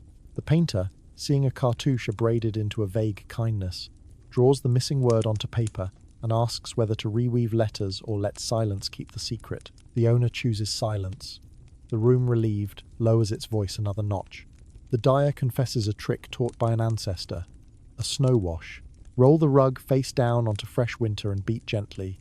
Crystals climb into pile and carry dust away, then melt without insult. Quirky tidbit accepted with glee. The cat submits a dissenting opinion regarding snow on principle and recommends the warm tile nap method instead. You propose a randomized controlled trial. The cat vetoes your methods section. Your bell from section 11 hangs on a nail above the stretcher, and you ring it once before trimming a reborn curve.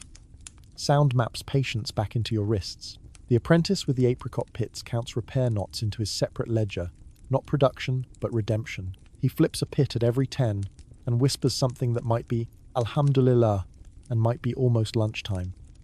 Either way, gratitude gets tallied. The debate you didn't know you needed drifts across the room. What is the right amount of past to leave visible? Historians still argue whether collectors' taste for age taught dealers to fake it sun, tea, wash, trim, or whether life wore things beautifully enough without help. The foreman points at Rule 1 on the chalk wall. Keep the warps plumb, and translates it as a conservation philosophy. Keep the structure honest. Let the surface speak. In the afternoon, a small boy appears with a kilim that has lost an argument with a chest. The slit-woven join yawns. You are taught the kilim's grammar, no pile, only warp and weft swapping visibility, and you ladder-stitch the slit closed along its native logic, not inventing a seam that doesn't belong. It feels like mending a sentence without adding adjectives. Joke number 3. You claim to have performed orthography. The boy's mother pays in dates and relief. The room writes your promotion in sugar. Before dusk, the foreman spreads 3 rugs with different biographies. 1 village piece with a brash that looks like weather. 1 city medallion smoothed by ceremony into a velvet grammar, and 1 prayer niche whose mosala shows 2 pale ovals where knees practiced humility. He lets you choose which to bless with where next by placing it under the entry bench. You pick the village piece because it's a brash already knows how to talk to light. He nods and moves the others a span away from the noon sun's stare. You finish by sewing a small linen label onto the back of a repaired corner with 4 tiny stitches, 2 horizontal, 2 vertical that say, "Here, gently, not look at me." The painter dots the linen with his quiet ink. The ledger receives a line that reads, "Curve forgiven, fringe encouraged, selvage persuaded." You tap the comb twice the benediction that has braided this whole workshop, and the sound lands like a period at the end of a sentence that meant more than it said. If someone asks what you learned about memory, you'll tell them the floor writes in nap and margin notes. That repair is an apology you make with your hands and a promise you keep with your counting. That a brash is whether you can love. That moths lose to cats and cedar. That snow takes dust personally. That some scars should remain legible because honesty helps rooms relax. And that every knot you tied is still there, still voting quietly for a kinder evening under the feet of people who have had a day. The day decides to speak in past tense while you are still in it. A last row tightens under the comb's kiss. The cartoon lets out a paper sigh, and the foreman sets his palm on the field the way a captain touches a ship's rail before docking. "Enough," he says, which in this room means perfect for today. The bench retreats by a hand's breadth. The loom shows its bones again. The warp ends look like thoughts you forgot to finish. You and the senior weaver tie them into certainty. Overhand, then bind a braided header that announces to gravity. This picture is ready to stand up for itself. The carpet leaves the loom like a sentence concluding. 2 to a side, you lift, flip, and lay it face down across trestles. Out come the curved scissor knives, their blades polished by other afternoons.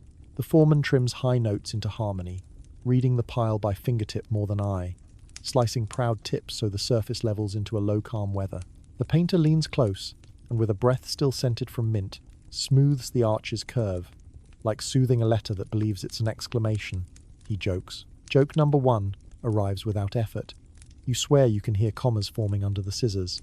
The apprentice grants you temporary punctuation privileges.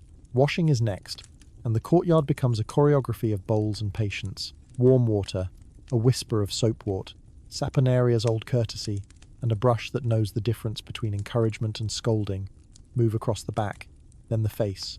Mainstream anchor. In urban shops, rugs were traditionally beaten, washed, and stretched as part of finishing. Gentle soaps or plant suds helped float out oils and loom dust before a final shear and dry. You guide the rinse, watching the runoff move from tea to clear. The cat, in her role as air quality officer, supervises from a sunlit parapet and files a favourable breeze. They stretch the damp field on a frame, the spar from section 14, and you turn the screws a quarter, a breath, a hair. Borders rediscover geometry, corners remember straight. Someone tosses a handful of clean wheat chaff and beats the back lightly so the chaff hunts leftover dust. Quirky tidbit the room treats as obvious. Straw has opinions about dirt. You help brush it away, listening to the light hiss of stalks across warp, and wonder why more of life can't be solved by polite agriculture. Arguments drift over the frame and park themselves respectfully near the tea kettle. Historians still argue whether old workshops polished finished pile with a glass burnisher to lay a subtle sheen. Some say yes, citing travellers' notes of glassing. Others suspect later dealers upgraded the gloss to flatter candlelight for European rooms. The foreman splits the difference by lifting a smooth bottle and rolling one border flat, only where it would be impolite to behave fluffy, he says. The painter nods at the lamp's tiny gold knot, placed way back in section 12, and agrees that a little hush helps the star speak. Sun walks down the wall. You ease the frame's tension, lift the carpet with 4 hands, and lay it onto clean boards to breathe. The nap, still just damp enough to dream, tilts when you stroke it and returns when you don't. You admire the arch taking evening like silk takes shadow, the border's cartouches parading without tripping, the medallion's quiet gravity. Joke number 2 bows itself into being. You suggest issuing seat assignments to the palmettes. The apprentice assigns them by apricot pits. The palmettes, being adults, comply. At last, beating. Not the scold of punishment, but the percussion of clarity.